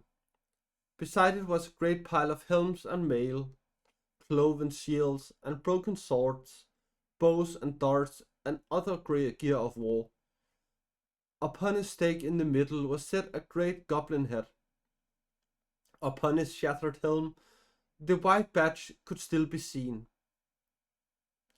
Further away, not far from the river, where it came streaming out from the edge of the wood, there was a mound. It was newly raised, the raw earth was covered with fresh-cut turfs, and it were planted 15 spears. Aragorn and his companions searched far and wide about the field of battle, but the light faded and evening soon drew down, and dim and misty. By nightfall they had discovered no trace of Merry and Pippin. "We can do no more," said Gimli sadly. "We have been set many riddles since we came to Tol Brandir, but this is the hardest to unravel. I would guess that the burned bones of the hobbits are now mingled with the orcs. It will be hard news for Frodo if he lives to hear it, and hard too for the old hobbit who waits in Rivendell. Elrond was against their coming, but Gandalf was not," said Legolas. "But Gandalf chose to come himself, and he was the first to be lost, answered Gimli. His foresight failed him. The counsel of Gandalf was not founded on a foreknowledge of safety for him or for others, said Aragorn. There are some things that is better to begin than to refuse, even though the end may be dark, but I shall not depart from this place yet. In any case, we must here await the morning light. A little way beyond the battlefield, they made their camp under a spreading tree. It looked like a chestnut, and yet it still bore many broad brown leaves of a former year. Like dry hands with long splayed fingers, they rattled mournfully in the night breeze. Gimli shivered. They had only brought only one blanket apiece. Let us light a fire, he said. I care no longer for the danger. Let the orcs come as thick as the summer moths round a candle. If those unhappy hobbits are astray in the woods, it might draw them hither, said Legolas. And it might draw other things, neither orc nor hobbit, said Aragorn. We are near the mountain marshes of the traitor Saruman.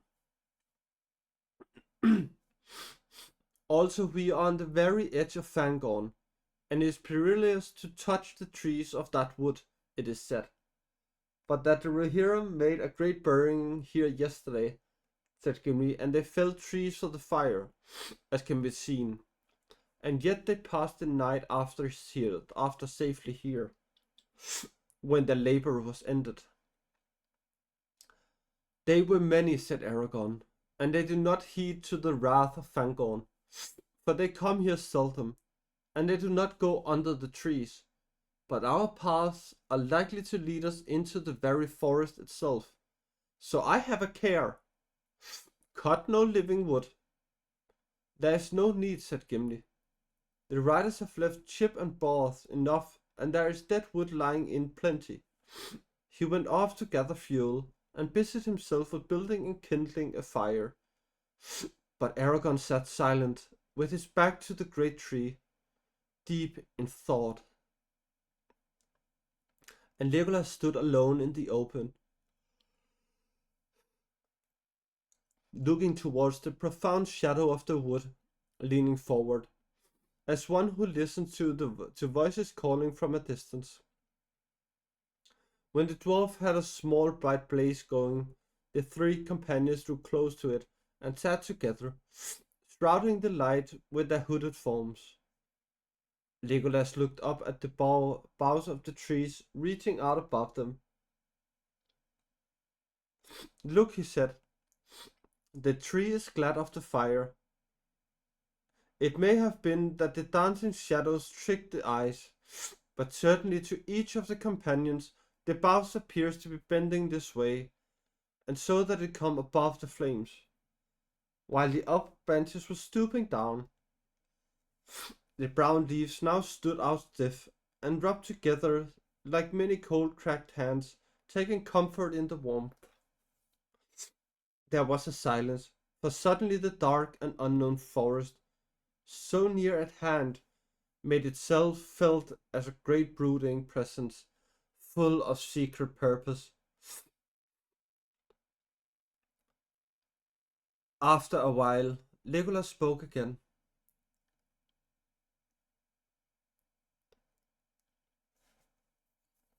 Celeborn wants not to go far into Fangorn, he said. Do you know why, Aragorn? What are the fables of the forest that Boromir had heard? I have heard many tales in Gondor and elsewhere, said Aragorn. But if it were not for the words of Celeborn, I should deem them only fable that men have as made true knowledge fades. I had thought of asking you what was the truth of the matter. As if an elf of the wood does not know, how shall a man? You have journeyed further than I, said Legolas. I have heard nothing of this in my own land, save only songs that tell how the Onodrim that men called Ents dwelt there long ago. For Fangorn is old, old even as the elves would reckon it. Yes, it is old, said Aragorn, as old as the forest by Barrow Downs, and it is far greater. Elrond says that the two are akin, the last strongholds of the mighty woods of the elder days, in which the firstborn roamed while men still slept. Yet Fangorn holds some secrets of its own. What it is, I do not know. And I do not wish to know, said Gimli. Let nothing that dwells in Fangorn be troubled on my account. They now drew lots for the watches, and the lot for the first watch fell to Gimli. The others lay down, almost at once slept laid hold on them. Gimli said Aragorn drowsily, remember it is perilous to cut bough or twig from a living tree in Fangorn, but do not stray far in search of dead wood. Let the fire die rather. Call me at need. With that he fell asleep.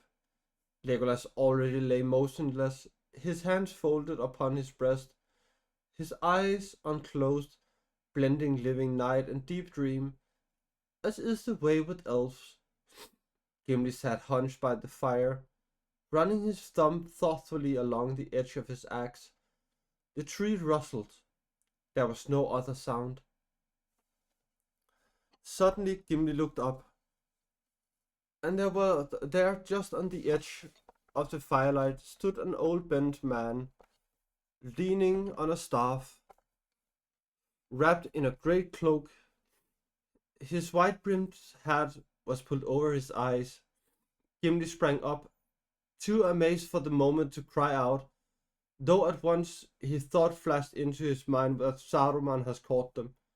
But Aragorn and Legolas, roused by his sudden moment, sat up and stared.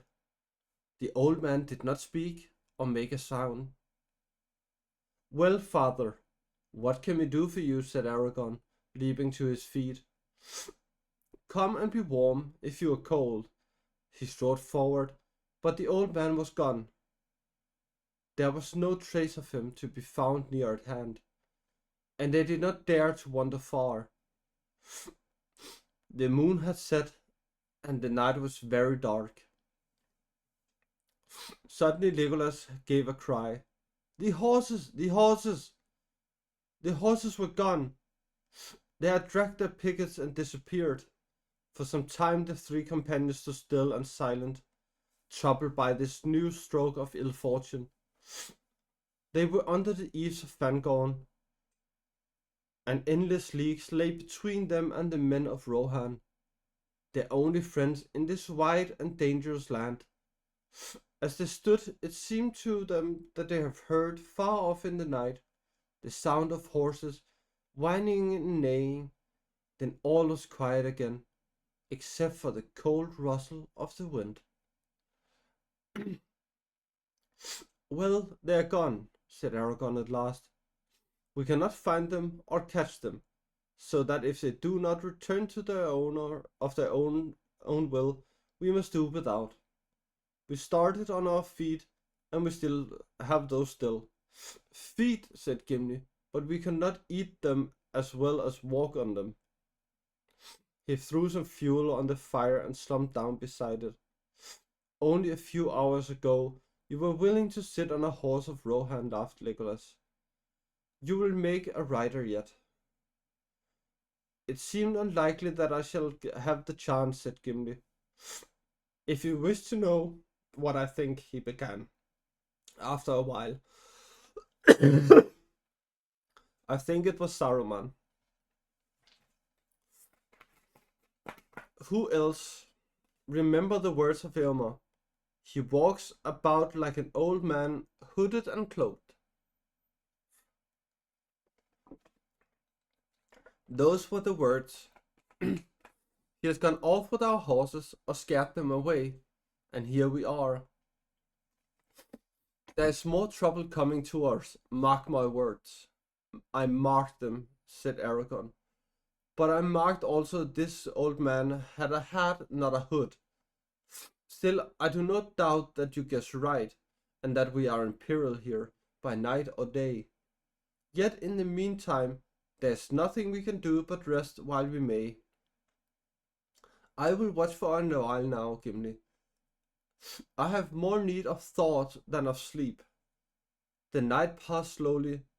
Legolas followed Aragorn, and Gimli followed Legolas, and their watches wore away. But nothing happened. The old man did not appear again, and the horses did not return.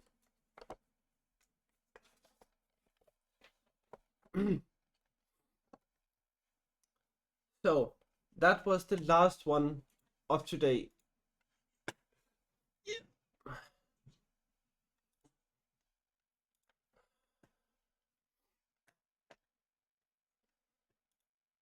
So, do anyone have any suggestions of where we should go?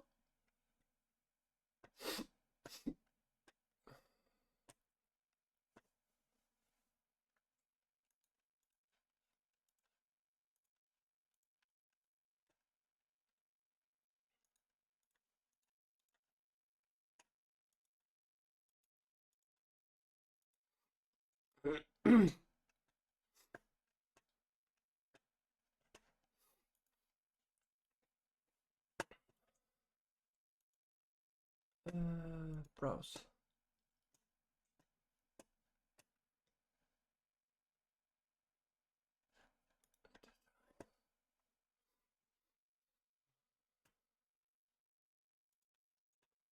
Do you have any suggestions to me? Or Jassy, or whoever is here at the moment?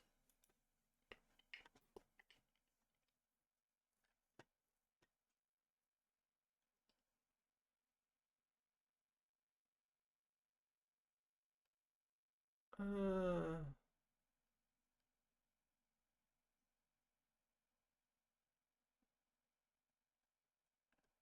let's see if we can find some.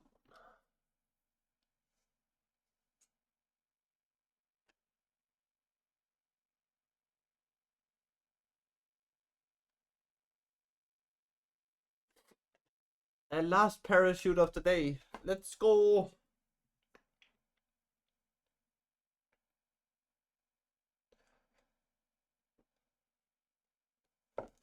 Drop it like it hot.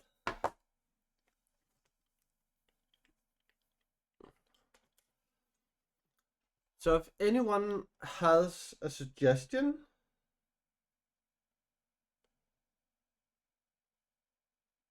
please just tell me. Your suggestion is Mr. Mecha. So it's Andy Mecha, as far as I know. Is that right? Yes.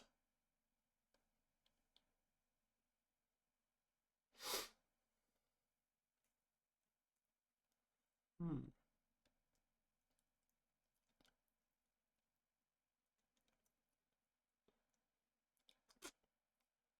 Yes.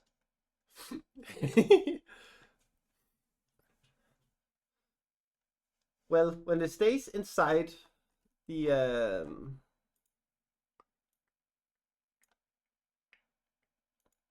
inside the community.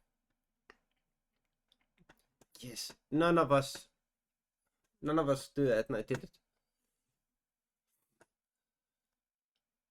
Oh yeah, to me that was a close one. So yes. No. Follow channel here. Here. Okay.